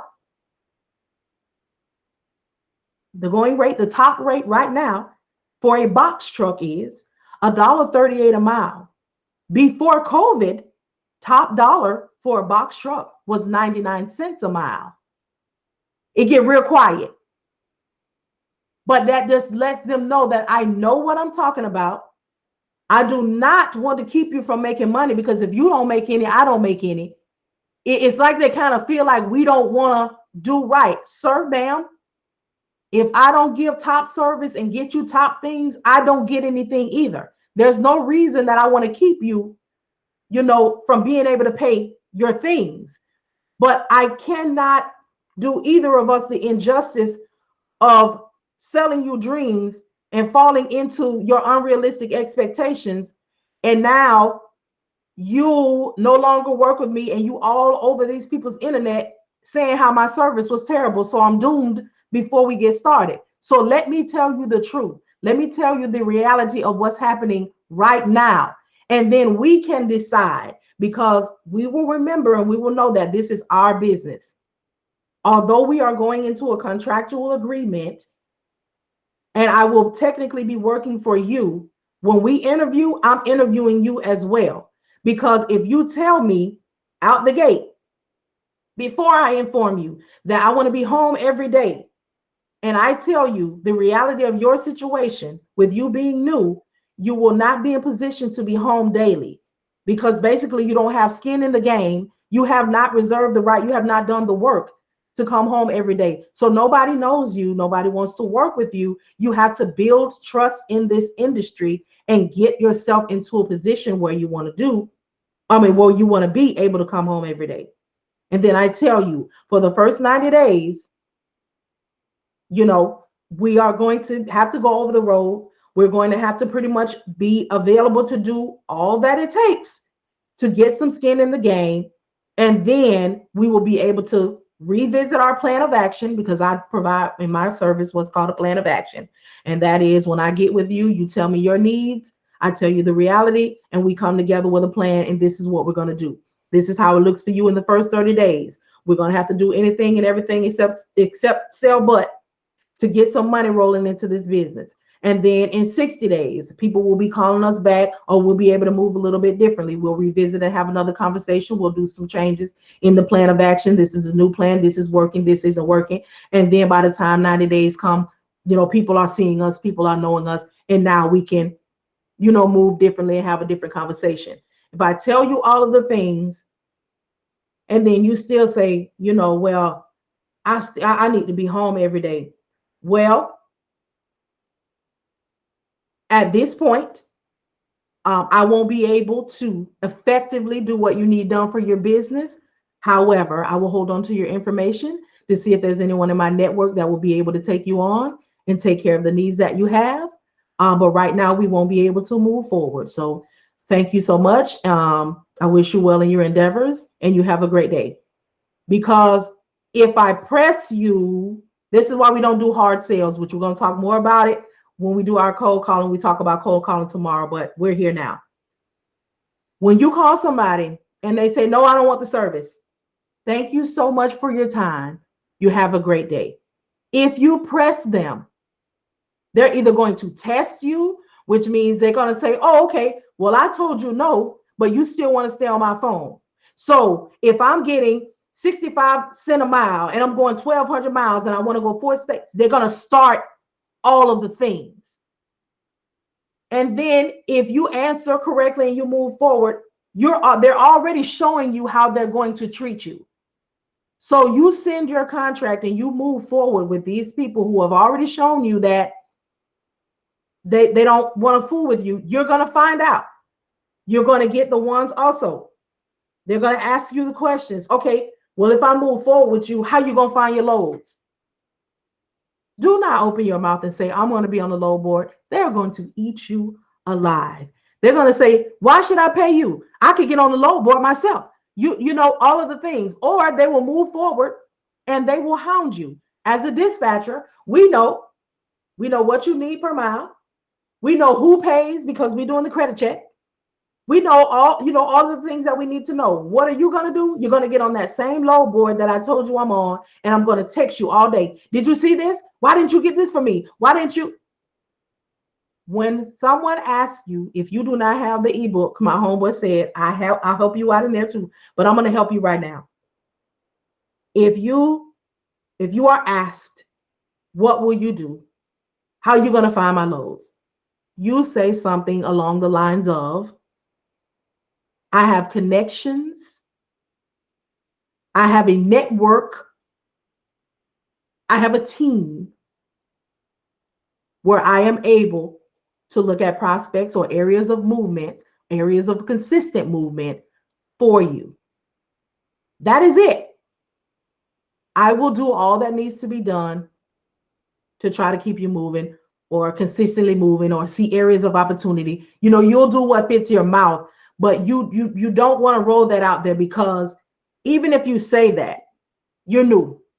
So for the majority of us, that are new, we will be using the load board. And again, there is nothing wrong with using the load board because it gives you familiarity, and it also affords you the opportunity to make and create relationships with brokers. So don't let people knock you and say, if you're on the load board, you're not. How am I supposed to meet brokers? How am I supposed to establish a relationship and come off of the load board? I have to start somewhere. So, and you'll do whatever needs to be, whatever you see for your business that needs to be done. So we have to prepare for that. And another reason is why I'm heavily on interviewing. My interview process is real, because if the more I ask you, the more you have to open up to me. Now, yes, we're not going to get all the feels and all the vibes, but if I ask you enough questions, you will start to reveal to me some things that I may need to see. Especially when I get to the part where I ask you if there is any reason I cannot send you to a port or a military base. That is a beautiful way of asking, are you a felon? Because I need to know. And when you reveal it to me, it is my job to assure you that you will still and can still be successful in your business. I just need to know this so I am effective in what I do for you. Because not being able to go to the military base and not being able to go to a port does not keep you from seeing hundreds and thousands of dollars. It just lets me know as a dispatcher how I need to be effective. I need to be on point. So just tell me, the information does not go anywhere. This just helps me help you. So you all, you'll know and you'll see, and we're going to see the interview process. We're actually going to have the information on here because you all need to know. I'm going to give you everything that I know, how I know it, how I do it. And then of course, I still pay for classes, y'all. We never stop learning. So this is our introduction. This is a gateway. I am your guide into the industry, but we never stop, looking at things and purchasing more and getting more. So this is the example I was looking for you all, of how to, I showed y'all my little special way, but here is another way so dollars per mile, rate per mile. The dollar per mile fluctuates like the stock market. Remember I was telling y'all that when I told y'all that I won't ever be able to pinpoint some things because they change all the time. Rate per mile is one. And let me just say this before I go back to it. We dictate the market. If we as dispatchers and carriers choose cheap freight all this week, guess what? Next week is going to be trash because the brokers are going to feel like they can put that out there because so many people this week did that. So we got to charge them up, we got to boost them up, and we got to call them on their mess. So the dollar per mile fluctuates like the stock market. It will never stay consistent. Always ask your driver the rate per mile they're looking for, which we will know already. It is your job to get that for them, which we will know what's going on in the market. How to calculate dollars per mile. Take the deadhead miles and loaded miles and add them together. Loaded miles is 600 miles, whatever the load board has, how many the total miles is. So you will say you're booking a load and it's 600 miles and your driver is 100 miles out. So you will add the 600 miles, the 100 miles to the 600 miles, which I'm going to go into the example in a second. Once you get those added together, the amount the broker is offering, so if they're doing 1,500 or whatever, and divide it by the answer you got with the loaded miles and deadhead miles. This will equal out to $1 per mile.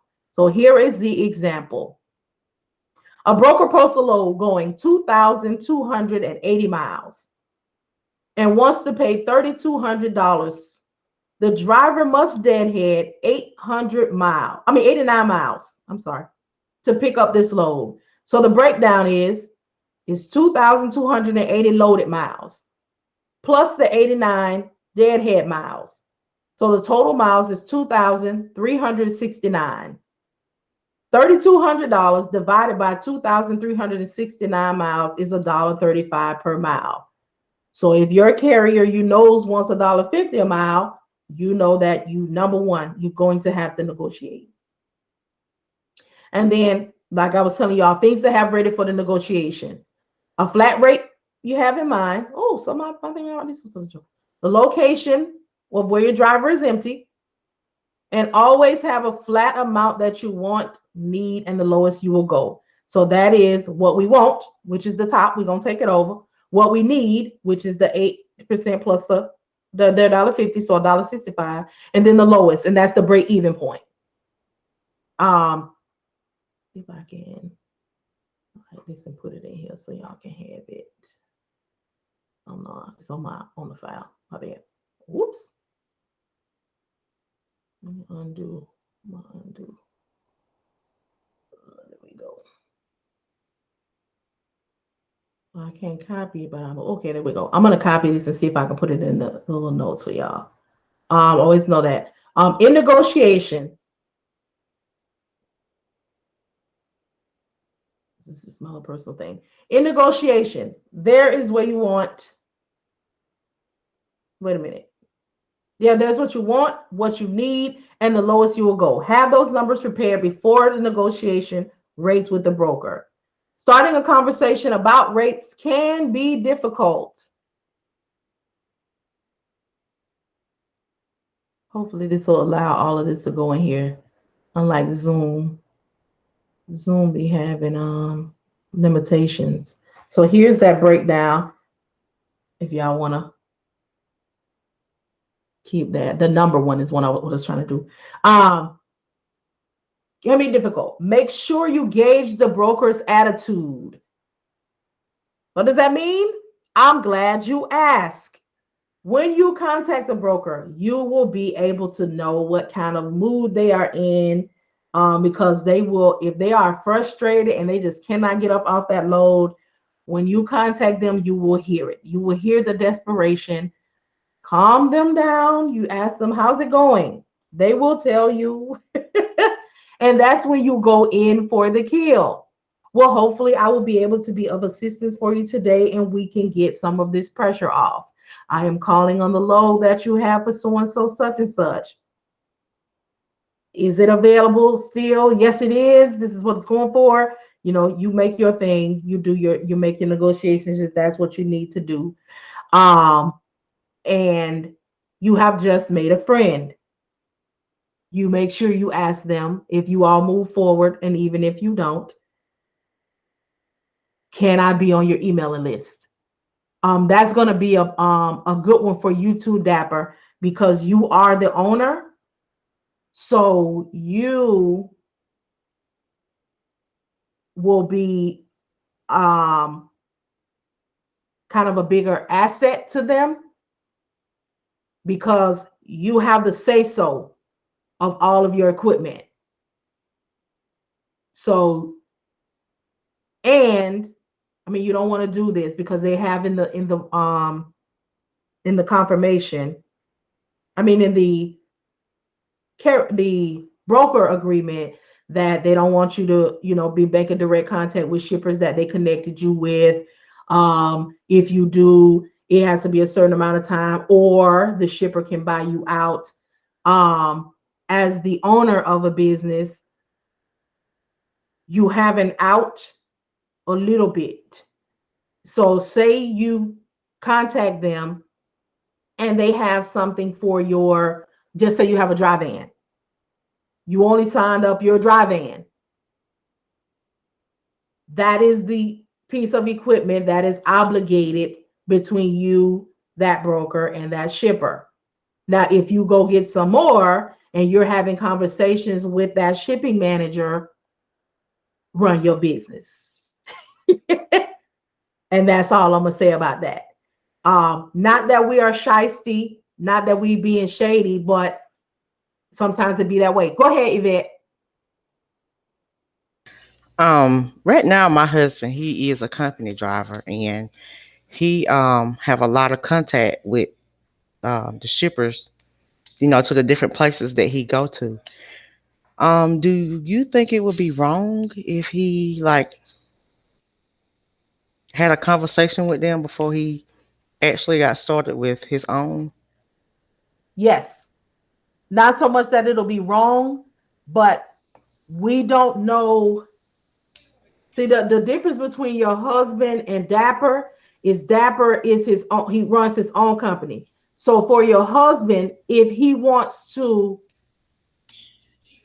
he would need to do that or get who he wants to contact, but after he's gone. Right. Because if they have, there's moles everywhere. Oh, yeah. So they might be sitting and talking up in his face and telling him how wonderful it is, and even telling him who to contact and who to backdoor. But as long as he's in contract with them, because I'm sure in his contract it says you cannot do that with us or you're gonna be, out.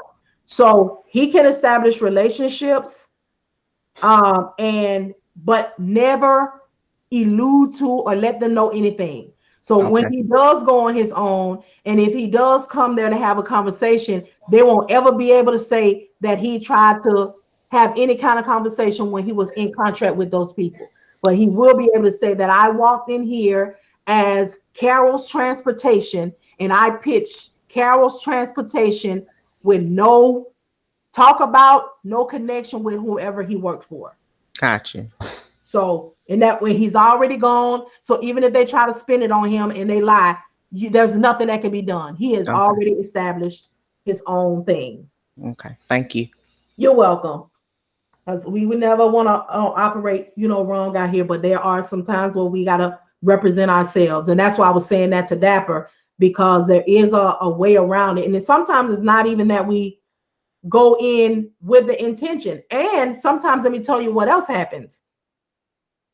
Sometimes you can get contracts by way of how you present yourself. So there are times where when our carriers or our husbands, whatever, they're dressed well. They always have a good attitude. They always speak with somebody. Sometimes the shippers will tell the broker, hey, I only want Carol's Transportation to come here. I only want them. And then it depends on what they have going on and what you can do. You might even get in a position where there is a contract offer where they like, I want them to run this lane, this load, whatever for me. And then there are times where the shipper may come directly to them and say, hey, I'm trying to cut this broker out, but they might not say those words, excuse me. And it'll be up to you too, because as dispatchers, we have all of the information. So we can go back. Now the carrier can do what he want to do. It's his business. We work for him. Whatever direction he say we going in, that's where we going. Within reason, you if it goes against your morals and you don't feel like it's on the up and up, you still have the free will to say, nah, that ain't cool. Do your thing, you on your own. But within reason, it's something that works. And your carrier might say, hey, the shipper came directly to me, so I'm going to have them call you and discuss the details and do what needs to be done. Or the shipper may come differently and may say, hey, what is your agreement with a broker? When is that over? Because I want you to come be a direct connect with us. And then you just operate the way that you want to. So it'll pretty much depend on your carrier. The carrier owner operator will still be heavily involved, especially and this is for the dispatcher and the carrier. For the dispatcher, say the shipper, whatever, reaches out to you or the carrier gives them their information. Even if we decide to go into contract, which you all will find, there are some carriers, owner operators, they do not want to go into a contract. They do not want their truck obligated to anybody, because sometimes the contract is like that. They may say, listen, we locking your truck in. We want your truck to be available whenever we get ready. I don't care if we only move you on Tuesday and Wednesday. We paying you $5,000 a week, whether you move or not. Some people will be cool with that. And then you got the go-getters that are like, oh, no, because if you only working me on Tuesday and Wednesday and I'm making $5,000 a week, I need to be moving my truck on Monday, Thursday, Friday, and Saturday, making $5,000 more. But I can't, because I'm in this contract that says you can't move for anybody but me. So If you go into a contractual situation, just know that you still have the upper hand too. Because if you know that you can move your truck, I'll just stick with a box because boxes don't really have 2 and 3 days, like 53-foot drop vans, and they hold in and they bring in the trailer and keep it doing work. But let's just say that 5 days a week that you're making, I'm gonna use my box carrier as an example. So we was making $1,400 a night pushing Amazon, and we were making $500 in a day with the owner operator driving, just doing local loads. So 1,400 plus 500. So we was making $1,900 a day, 5 times a week. So $9,500. If you are not trying to lock my truck in for at least the $9,500, which will make me say, you're not holding me up, you're guaranteeing me, then that's something that we're going to talk about and we're going to consider. Because I know that this is what my truck is making. Now, we didn't make $9,500 every week. We made $1,400, at least $1,300 to $1,400 every night for Amazon, because at the time, and y'all get into it, at the time we were doing Amazon last year, it was from October through January. So y'all know it was booming because all of those packages were being delivered. So as a dispatcher, I would watch the Amazon board, because Amazon, they do the drops from 8 p.m. to 8 a.m. They do it at the post offices while the post offices are closed. So my owner operator hired a driver, and he did the overnight, which was the Amazon. So I would find him a load, 2 loads every night, between $650 and $700. So we was making between $1,250 and $1,400 every night. And then the owner would drive in the daytime. So I would find him something from about $300 to $500 a day, or every other day when he wanted to go out. So don't let people fool y'all and tell y'all that they just making all of this money and I got one truck. No, they had one truck, 24-foot box truck drivers, but 2 drivers. Mm-hmm. So the truck was basically moving almost 24 hours a day. So when we talk to people, we want to tell them the truth.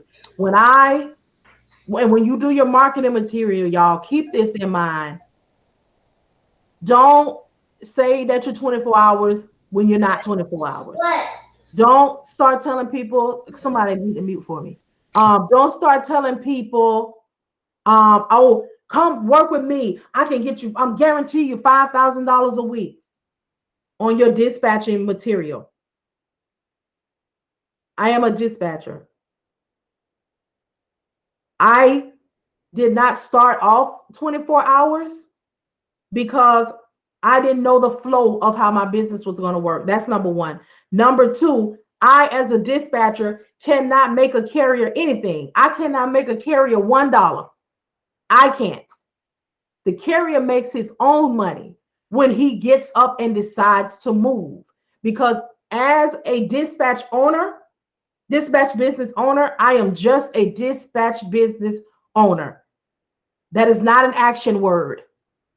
When a carrier goes into a contractual agreement with me, I am still a dispatching company owner. When that carrier says that he wants to move, then I become action, a dispatcher who is dispatching. Because if he don't move, I can't. So the carrier makes his own money, and it depends on what and how much he wants to work. Because I cannot facilitate the movement of you making money if you don't go nowhere. So we never want to tell them, oh, I can make you. Now, what we can say, like what I can say is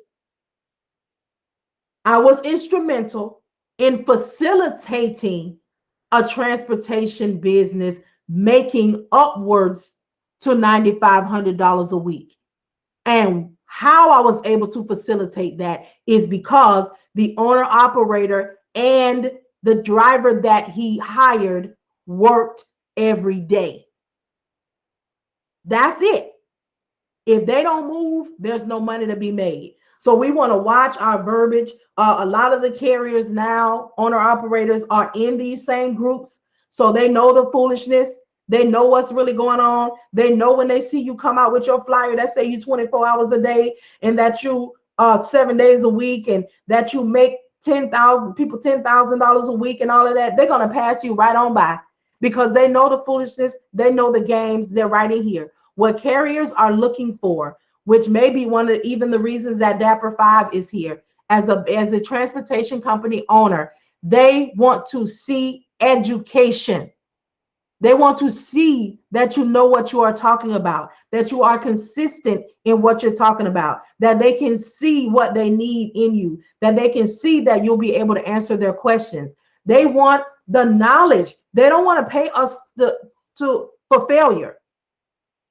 I want to see what you can do realistically, because as an owner, Dapper has seen some things that he doesn't like, that he doesn't care for, that he does care for, what he's looking for. He actually can give us some insight on what, you know, a carrier owner operator does and does not like, what they're looking for, what they need, consistency, honesty, you know, the things. So when I first started, I was not 24 hours. I didn't even know that I was going to be 24 hours. But here was the thing and the experience, which I can share with you all. When we first started, my carriers were new, so nobody was working with them. And when we did get something, it was once a day. I knew, and you all need to know this too, especially if you're going to be dealing with box trucks, which is probably going to be the majority of us when we first started, because older and seasoned carriers, they don't really roll our way at first. But I knew from studying, if I did not have them moved by 10:30 a.m., the likeliness of us going anywhere that day was not happening. And this was before we got on Amazon.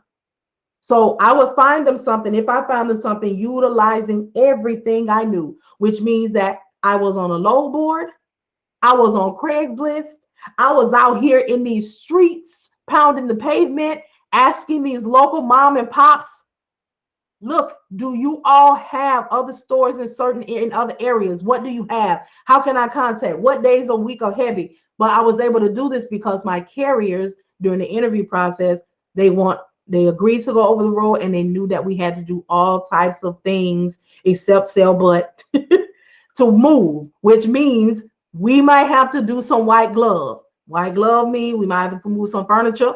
We have to move some mattresses from the mom and pops, not the rooms to go, not the, you know, the big, but these. So we had to do, and they were willing. That's another thing. You all are going to have some carriers that's like, no touch freight. I don't want to touch no freight. I don't want to understand that this is decreasing the chances of you making money.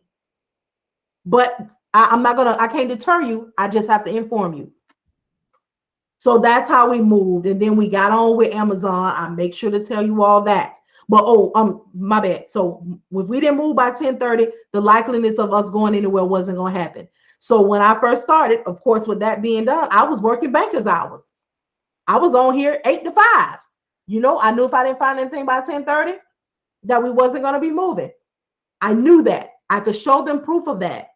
But once we got to that 30-day mark and people started calling us back, hey, is your truck empty at so-and-so, such and such? And then about 35 days, I found out about Amazon. And I contacted it. Again, it all depends on what your carrier wants to do. I contacted them and I said, hey, there's opportunity. Amazon has a program called Amazon Relay. This is what I've learned about it.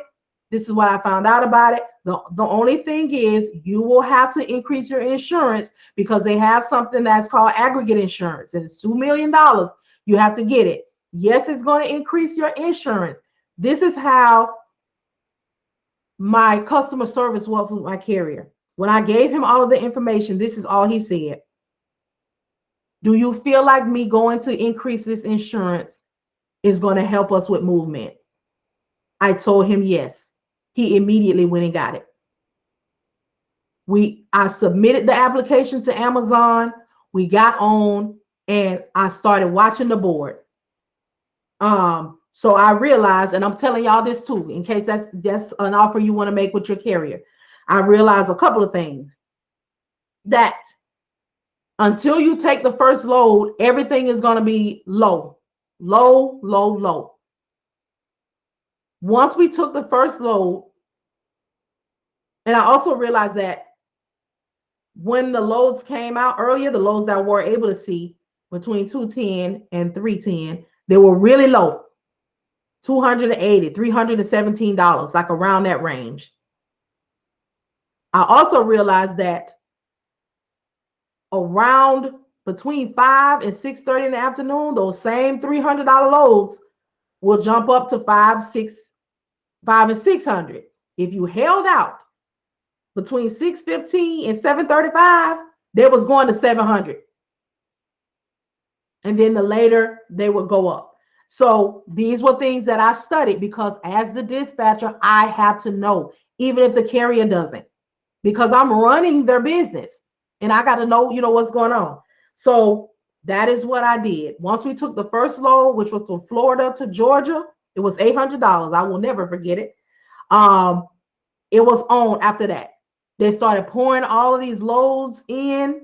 And then after a while, we didn't even have to leave Florida, because me finding them $1,400 a night beat us trying to find something else or hope somebody. So once that got consistent, we was kicking out between $4,500 and $7,000 a week. But again, that was between the two drivers. Me finding the owner operator something when he wanted to go out for between $300 and $500 a day, and then that consistent 2 trips, $1,250 to $1,400 a night. So we can be truthful about what we do, y'all. It's our methods and our consistency. So we don't have to be out here fooling people. This is people's livelihood. And this is one of the things that I really want you all to know and understand. In this industry, and I'm going to speak more, but I just feel it coming on me right now. I believe, this is just me, that dispatching is a ministry. I believe that with all my heart. You all will come to know in your own way that your carrier, it's about a storm, will become your family. It is something that is going to organically happen. You are not going to realize it until it happens. When you realize it, you're going to laugh, because when you realize it, it's going to be at a time where a broker has tried your carrier and they have sent them on a dummy mission. Oh, my bad, Mel.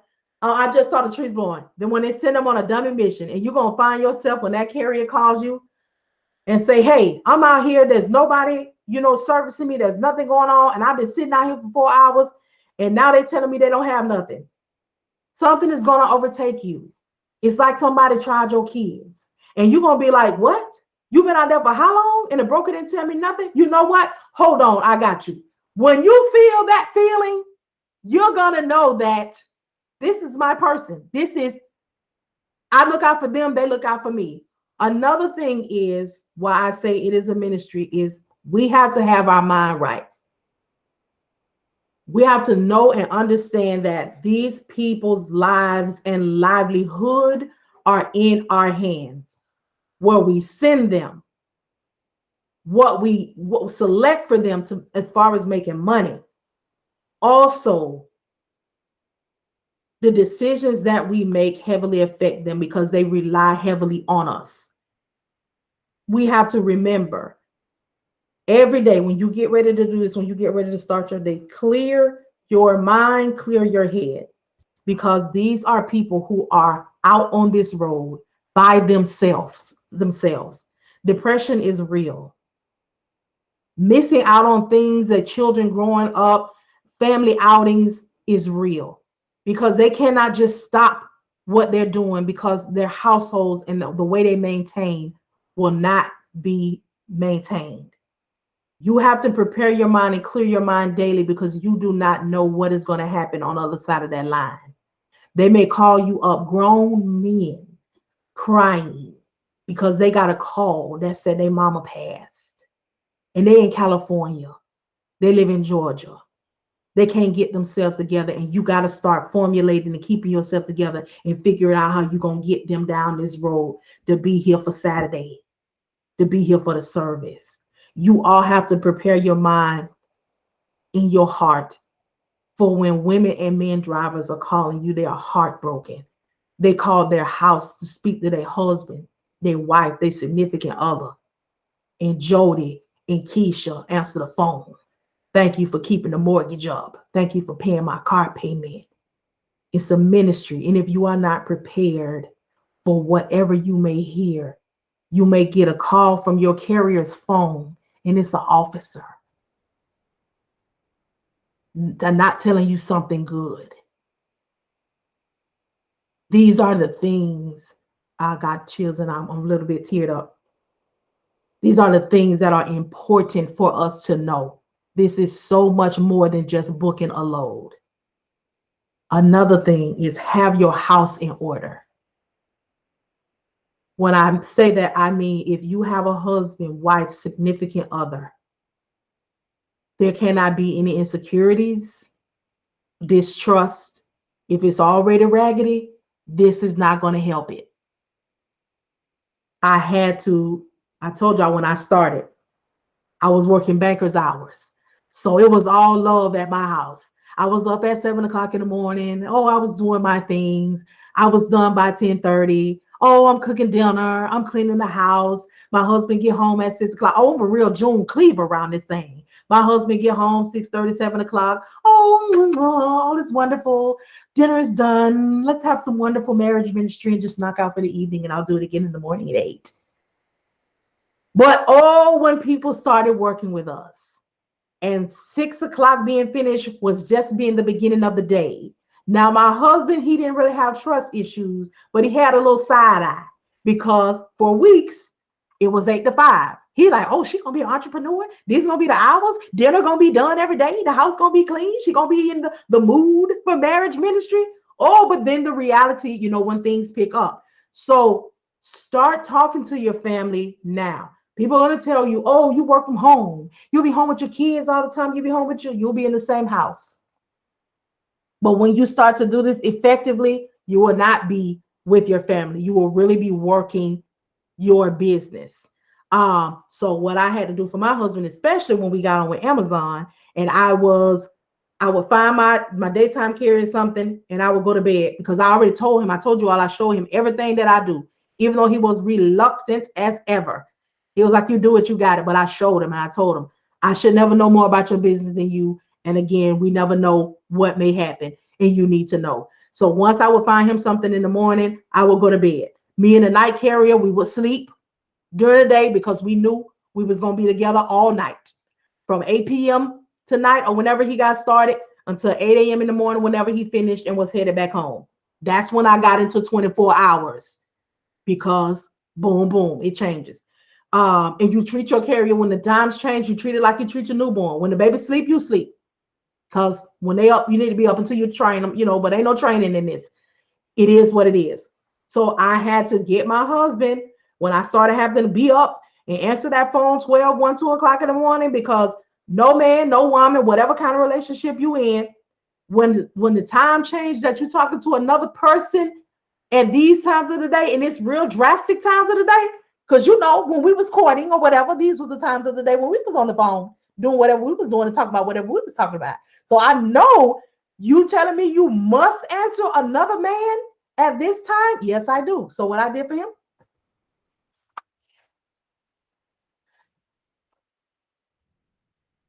when I had to answer the phone at 1 o'clock in the morning, I said, brother, get your blanket. We got to go down here to the office. I started calling him Linus.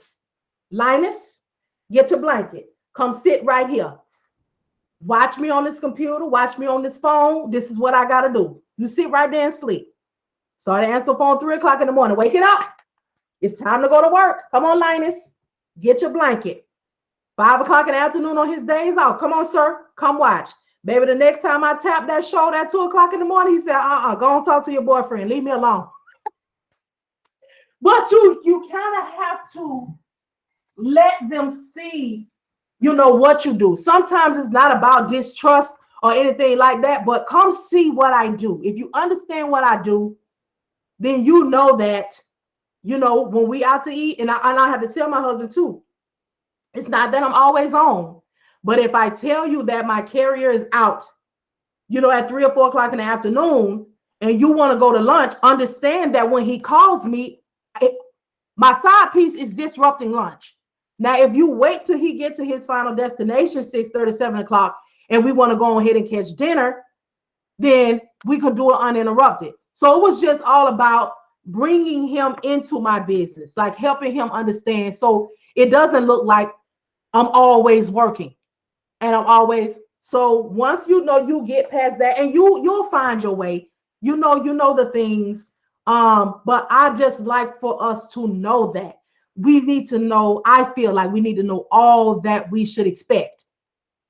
I don't want to, just go and get my LLC, and I feel like I'm gonna work from home because I'm on the outside looking in. And when I really start doing this, I don't want y'all to be crying and praying and feeling like you're doing it wrong because nobody told you that you're gonna have stressful days. Nobody told you that there's gonna be times where you're gonna be sitting still. Nobody told you that there's gonna be times where a broker, don't want to work with you or talk to you crazy, or your carrier is having a bad day and they don't call and they way up here. Keep that mind as clear as possible and keep the lines of communication open, because you all will start to know and learn your carrier, and you will know, especially us, that are women here. We have our times where we could get a bit emotional. This will really help you out with that, because when you consistently have to remind yourself that it's not about you, it'll be okay. And once you start to know your carrier, say you got an easygoing carrier. My carrier is so easygoing. If he ever calls me worked up, I give him my undivided attention, because that's not him. So that means, and he tolerates like a lot. So if he called me and he done stepped it up, first of all, I'm laying my phone down and I'm putting it on speaker, because I don't know if I want to laugh or not, because he never talks loud. So it's like somebody done really told it. And you pay attention, and you'll begin to know, if your person is really just here they go. But you're not gonna say that. But you will begin to know, like your children, like your spouse, like your friends. You'll start to know their behaviors, what they like and what they're not gonna like.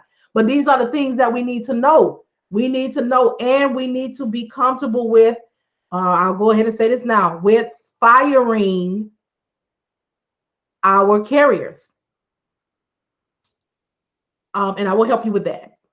You can send them a nice email. You can let them know if they violate. You can remind them. You can do it how you want to do it. Again, this is your business. But be okay with having to let somebody go. Because although we talk to these people, although we interview these people, we have applied for jobs before. We have went on Google and sometimes saw what needed to be said, and we have set that resume beautifully. We don't know how to do a thing they're talking about, but that resume says that we do. And we got the job, and we learned the job. And then we got to the point where we was like, oh, I don't want to do this. This really part of the job description. We really got to do this. I'm so tired of this. Yeah, we applied for it. This is what we presented ourselves as. So this is what we have to do. You will get that. The main one that I've seen thus far is the example that I was giving you all earlier, when we say that you are new and there is no way of being home every day. You cannot get around going over the road if I'm going to work with you. And then they say, okay. And then they sign your your dispatcher agreement.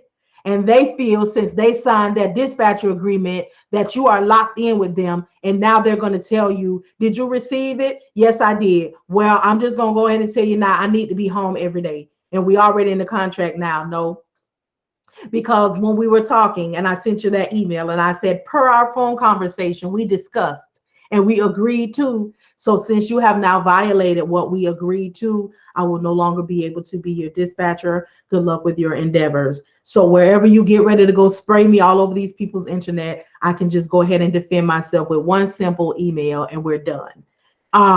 You also want to, it'll blow the trees down. I'm sorry, y'all. Just hitting up against the glass. There's something that they have out here called Carrier 411. I did some research on Carrier 411, but Carrier 411 holds a lot of weight because people do not research.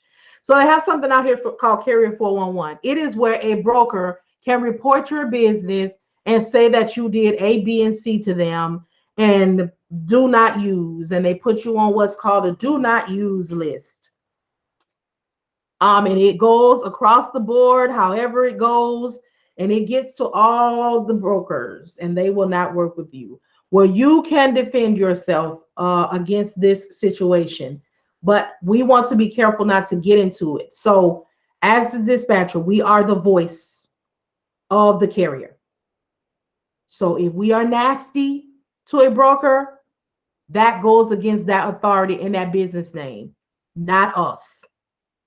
If we do the broker wrong, for whatever way, we don't show up, if we got a carrier that just don't do right, they didn't answer us, they didn't pick the load up on time, all of the things, it goes against that carrier, that authority. That is what gets reported. Now, us as a dispatcher, we all go into the same punishment as them because we call on their behalf.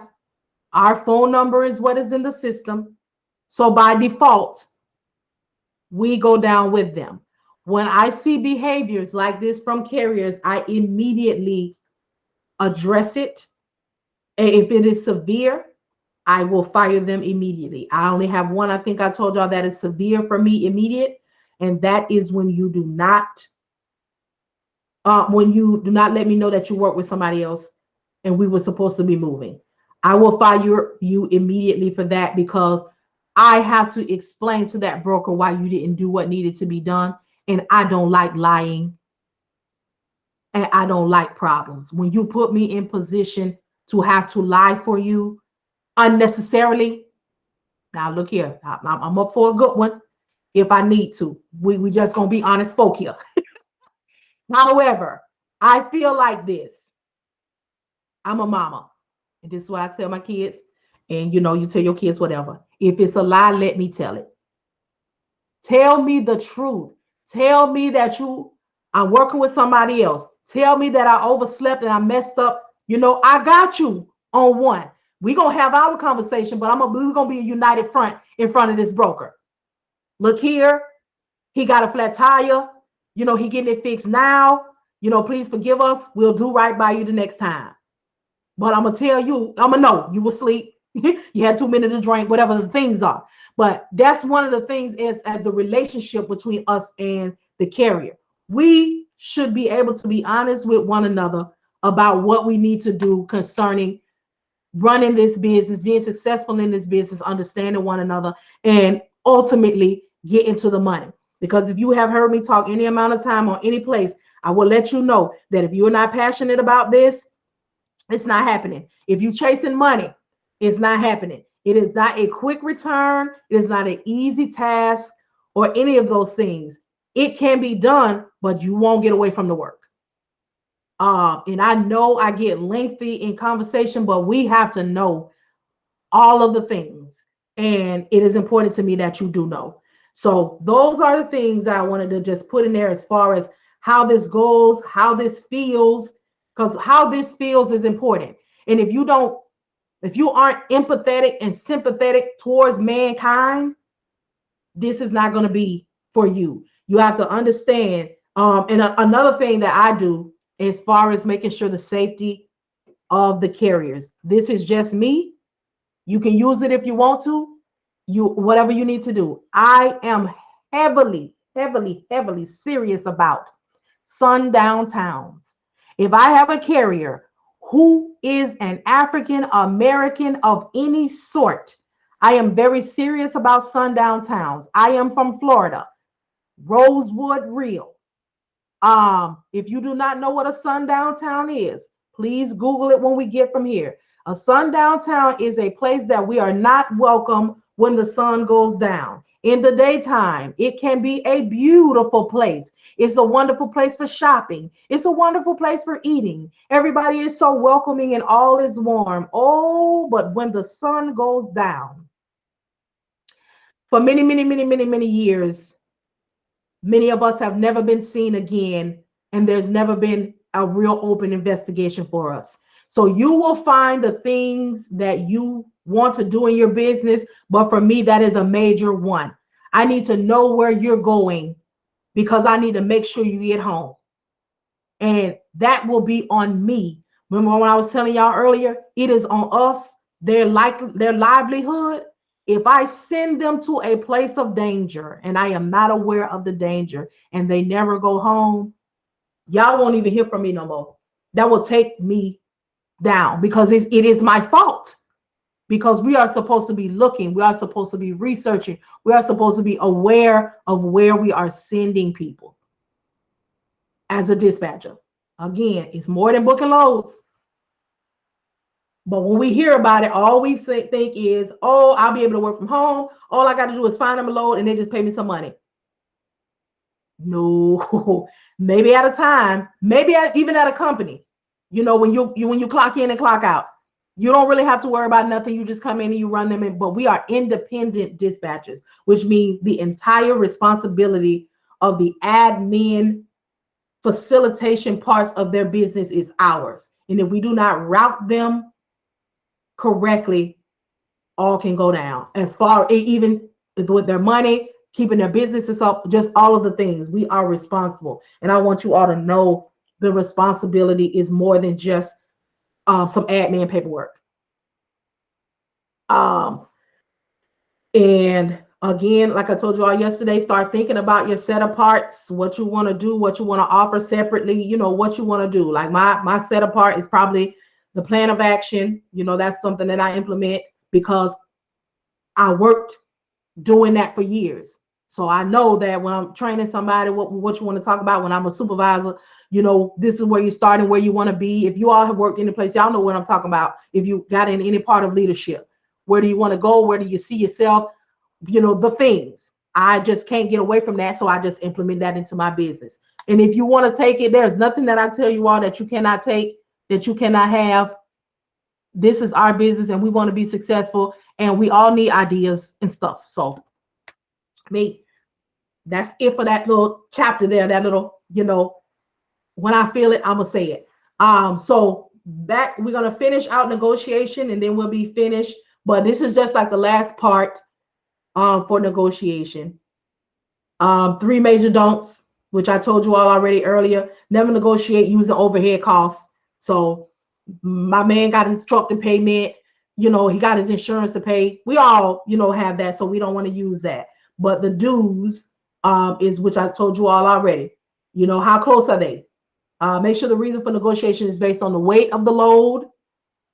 Oh, what's going on with my mouse? Always ask the broker. I told you all earlier, don't say what you can do it for first. Always ask the broker, what are you thinking? Or what can you do? Or is that the best that you can do? Always make them present the number first because y'all know how it goes. I might say 500 and you had 700 in mind, but guess what? I'm gonna give you that 5 and I'm gonna keep the rest.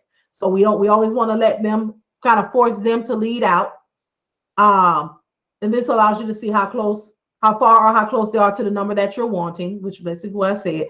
And always negotiate a flat rate, and not the dollars per mile. So when I say that is, we know that our carrier wants $1.50 a mile, but we're not going to say that. We're going to do the process of seeing how many miles it is, how much $1 per mile is, and we're going to say we want $800 or whatever our calculator tell us. We don't ever want to say, well, we're wanting 65 cents a mile. Well, we're wanting $1.85 a mile. No, we want to say we're wanting $800 for the load. We're wanting, you want to be definitive and matter of fact. And you all will have to kick out. Every now and then you'll have to find yourself using, we don't want to say rude, but more assertive and firm, because we are friendly. We are professional, but don't feel because we're speaking to you in a professional manner, in a pleasant manner, that we are not about our business. So sometimes we'll have to show that we're not a killer, but don't push us. So the So you don't want to do your negotiations from the dimensions of the loads, how much it is, how close you are. Um, and this right here is just information on how to book on the load board, which I'm going to show you all tomorrow. We are going to do all of the things that we have talked about, and we're going to talk about cold calling. We're going to finish that up. We're going to start off with talking about cold calling, and then I'm going to put all of the things together. This document isn't about, no ma'am. No, ma'am. This is my personal. That's why I copied and pasted you all the part that you need from this, but the rest is just going to be on this video and conversational. This is just kind of help me stay on point with my example and stuff. But yeah, go ahead, Dapper. So, I have 2 questions, but just to add to what you're saying, most of these carriers, it's not like some of them are trying to be difficult. It's just, if you look at the internet and you look at TikTok, Instagram, most of them are just seeing people say, well, you get yourself into trucking and you are going to be making $10,000 a week. So, and that's what's ongoing right now. And right now, I'm also moving like Catalan Logistics into like a management style company, where I'm beginning to meet a lot of people that just bought trucks last year because they told them that you're gonna be making $100,000 a month or something, and they are not seeing that money. They can't find drivers. It's harder than it looks like from the outside. So when they come in with this expectation of, I'm gonna make $100,000, a month. I'm gonna be doing this, and you can't really blame them because what's out there is people selling these dreams. Like, you're gonna be making, an arm and a leg, and then they probably show screenshots of load boards saying, if you pick this load by 7 a.m. and you drop this up, that's $3,000 for that day. That's not how it works. Right. So, as a dispatcher, and, that's something that you want to start working out. And also, one thing I noticed myself before I sign up with a dispatcher is, when you send out messages to carrier, or when try to contact them via email, don't let it look generic, because I never responded to anything that was generic that looked like you just typed it out and you sent it out to 1,000 people. I never responded to. The only one I responded to was the one that looked like she took out time to actually look at the company and wrote to me, and I was like, oh, okay, this person actually is not just a robot or something. Now, so basically, to my question, and I know you've been doing this for a minute, and also I know you said it fluctuates, like the stock market, but what would you consider, one, for a box truck to be a good rate per mile, and then for an 18-wheeler to be a good rate per mile? Okay, these are, again, carrier owner operator things. You would tell me. Now, what I did see, and even with those, I've seen, 18-wheelers, conversations that feel like, 65 cent. I can't remember if they say a mile or gallon or something like that, is good for them. And then they have their splits, their things. So I can't really call on that. But I will say that working with the box truck for as long as I have, when we first started, $1.27 was top. And then it fluctuated over time, where the consistency was like $1.42.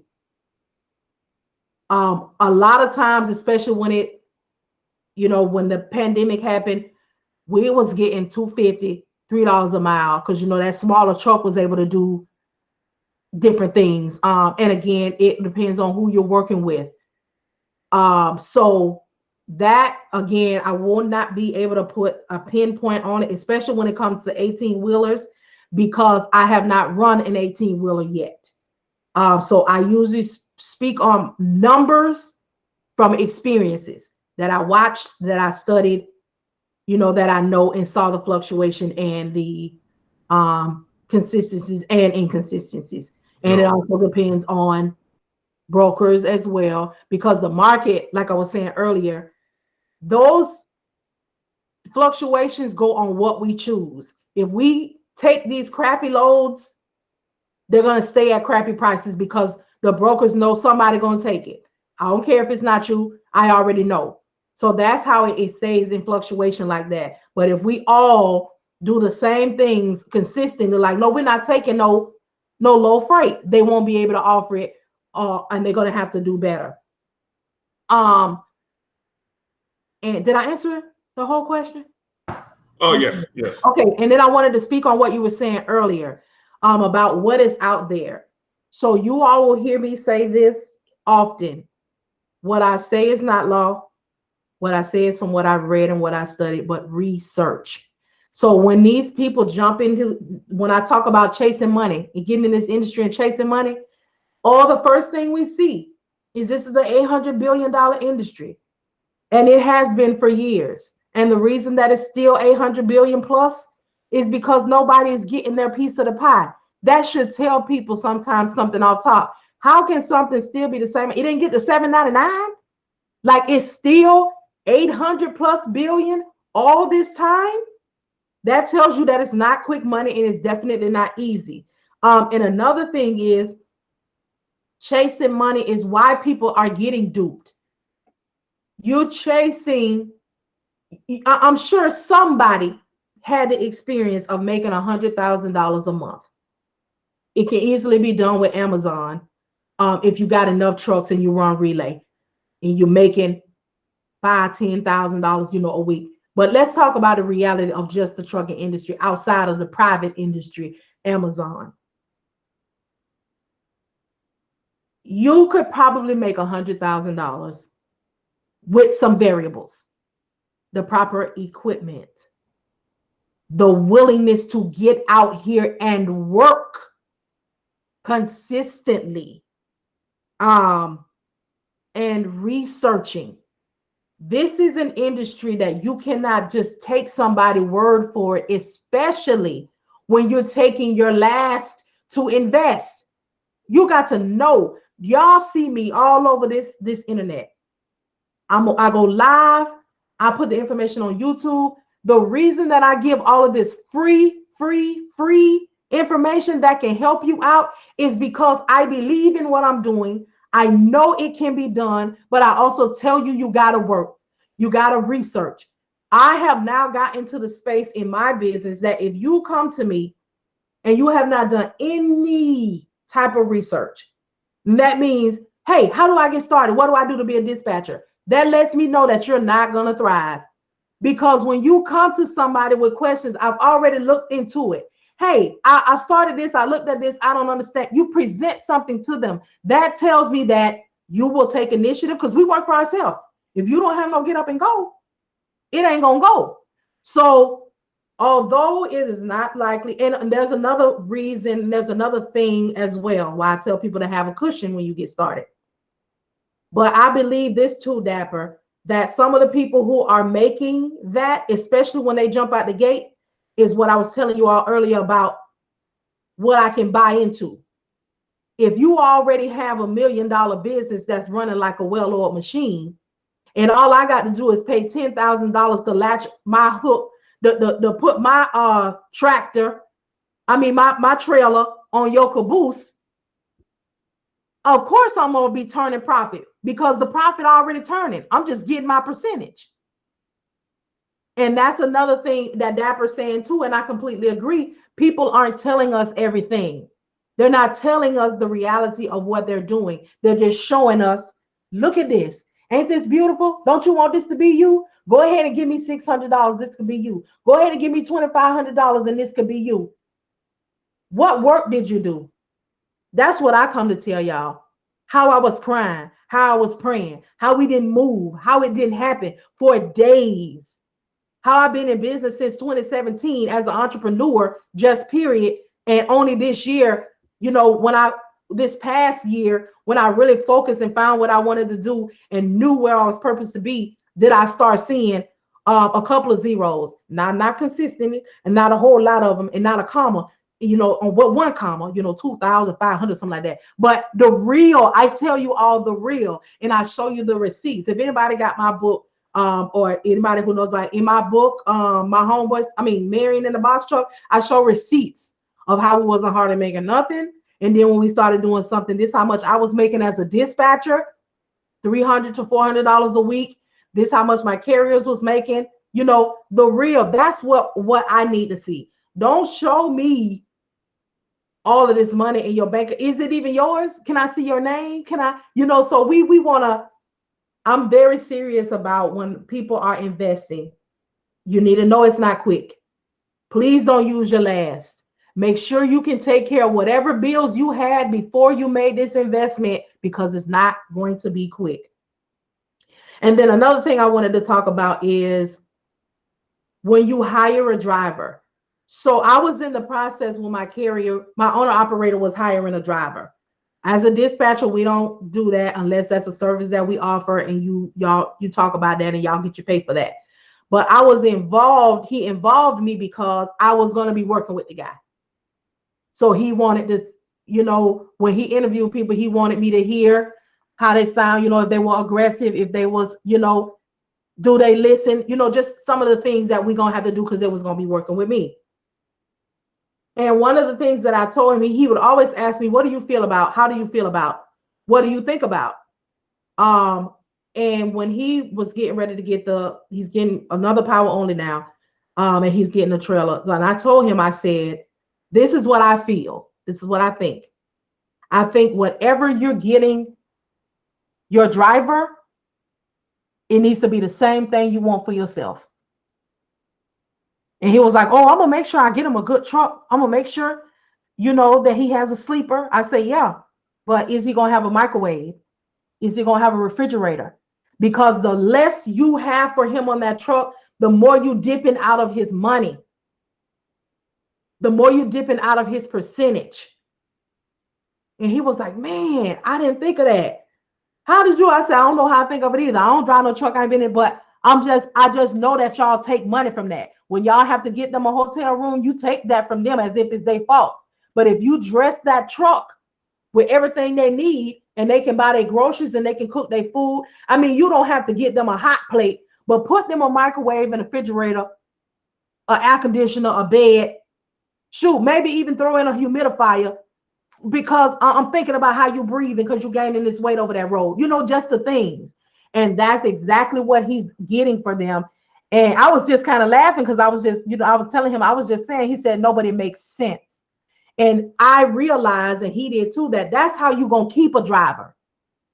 You got to treat me good, and I won't go nowhere. When the truck tore up, you got to make sure that you don't penalize me.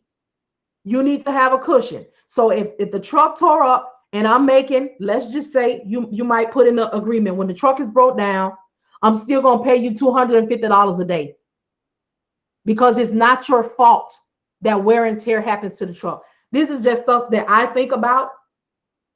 And I'm sure Dapper probably thinks about it too, because with you making your business, gearing towards more so, a management company, and I can just kind of envision just talking to you and your drive, that you're probably going to be a one-stop shop. You're probably going to be, the broker. You're going to have your own trucks, probably a fleet type situation. You're going to have your own freight agents. You're going to have an all-in-one type situation. And I don't quite know if that's where you're going, but it could be for you. So with having that, there's just some things that you're going to think about. Plus, you have perspective from doing it. Or were you driving, or did you just hire somebody?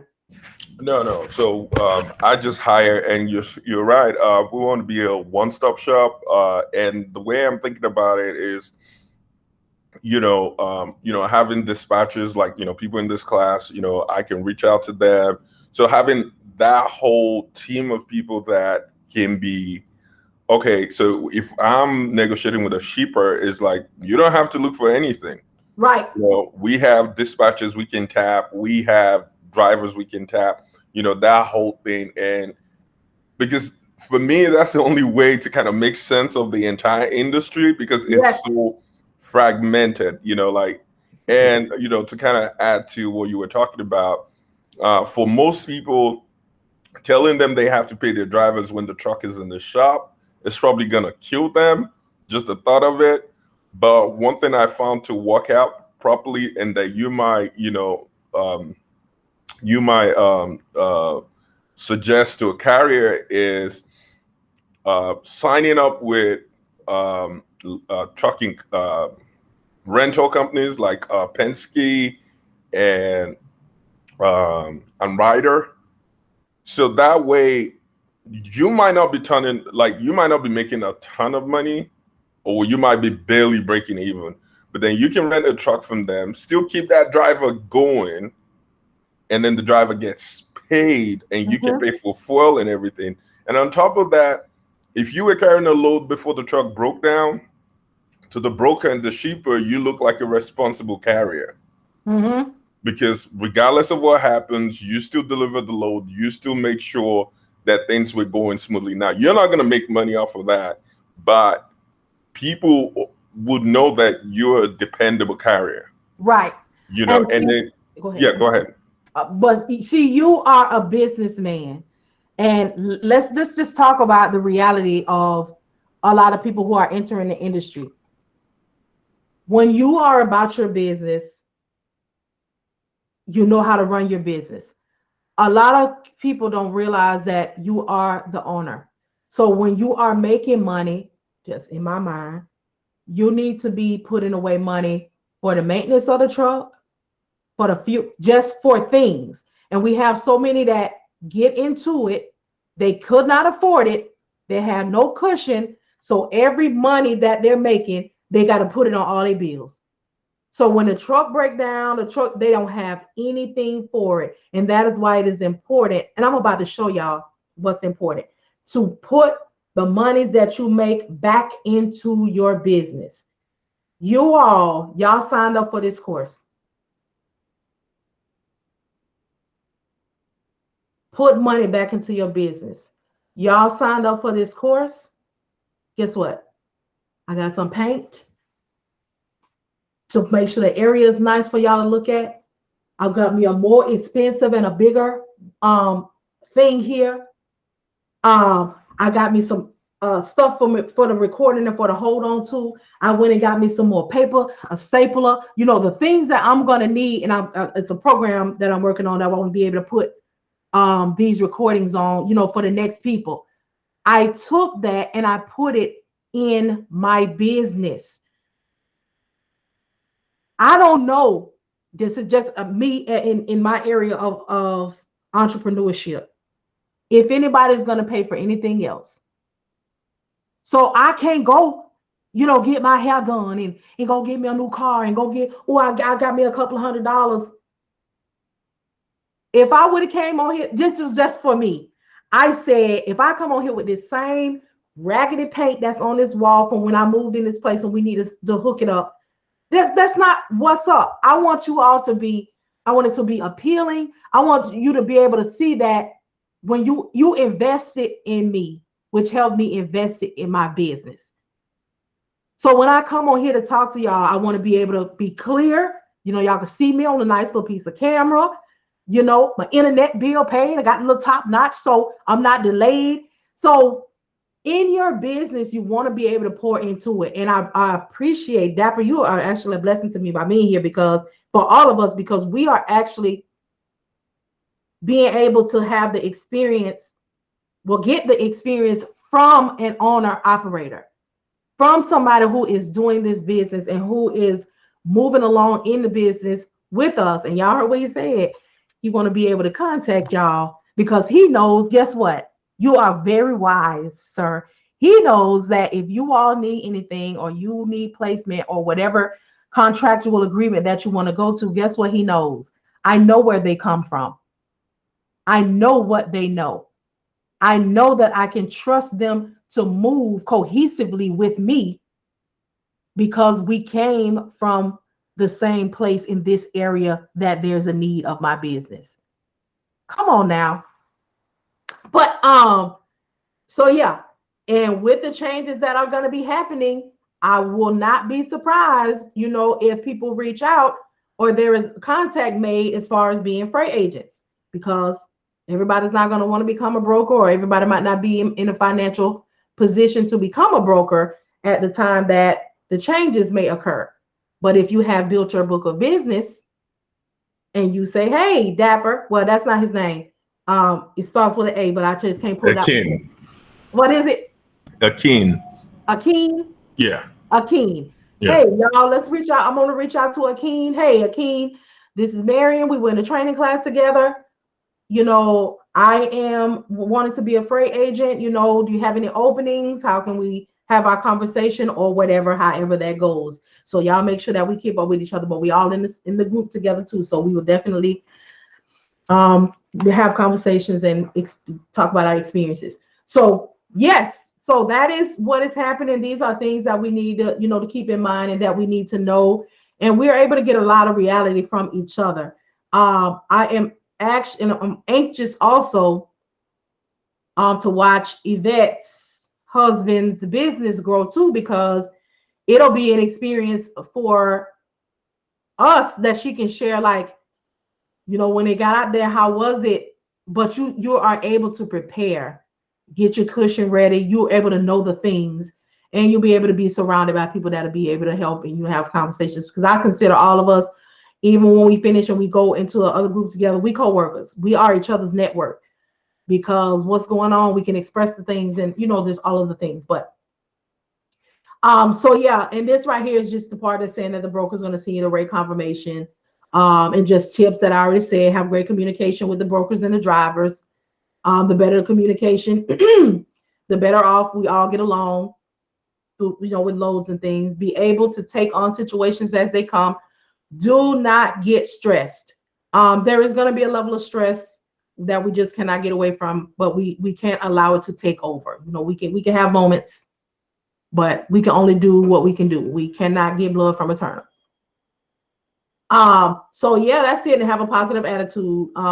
And just, this industry can be unforgiving. Do not stress the small things that will happen every day. Remember, this is business, and nothing is ever personal. Do not take your bad day to the living room with you, or wherever you come out of the office. So that's it. We discussed a lot today. Tomorrow when we come on,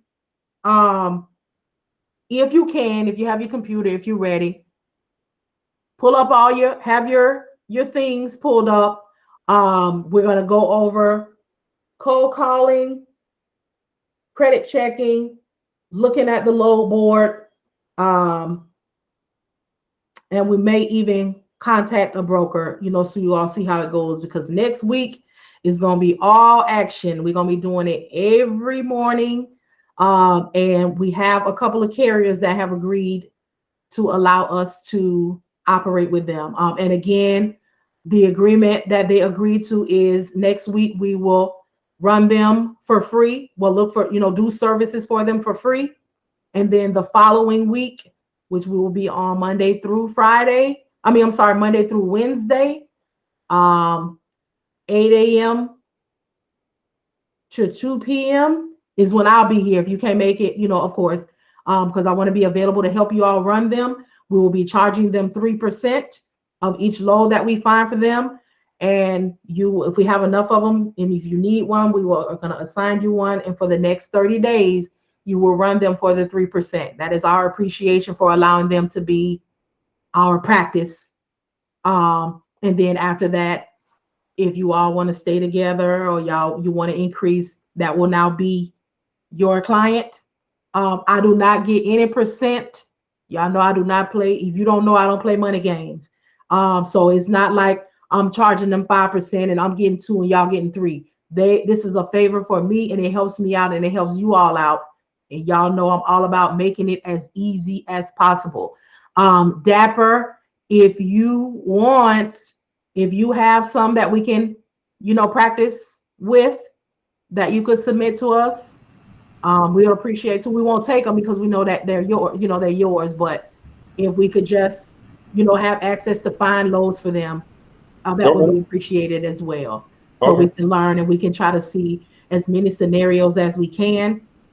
And the thing about it, you all, is we're going to actually be running business, how business runs.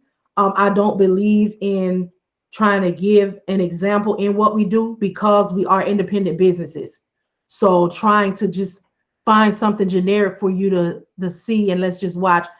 We're going to actually do the actions because we need to know how to do them when we separate. So we're going to run into I'm going to be right there. We're going to be right in here.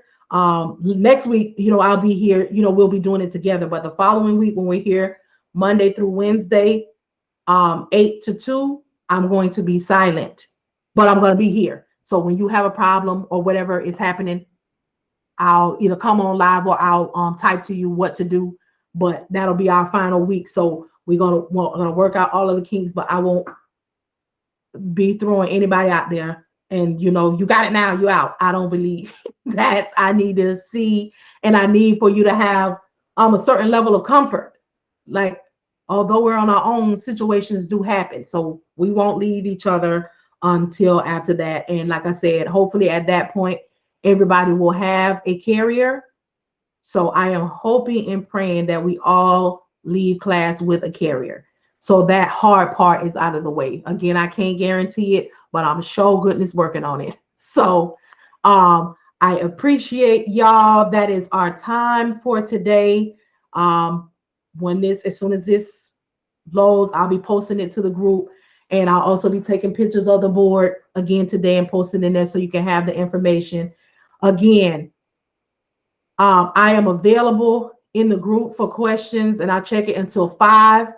If you leave anything after 5, I'll answer you first thing in the morning. But the group is available to us. If y'all think of anything later, post it in there, and you can post. The group is open, y'all, so you can post a separate post, or you can post under something you have a question, wherever it is. I'll see it and I'll respond to you until 5 o'clock every day.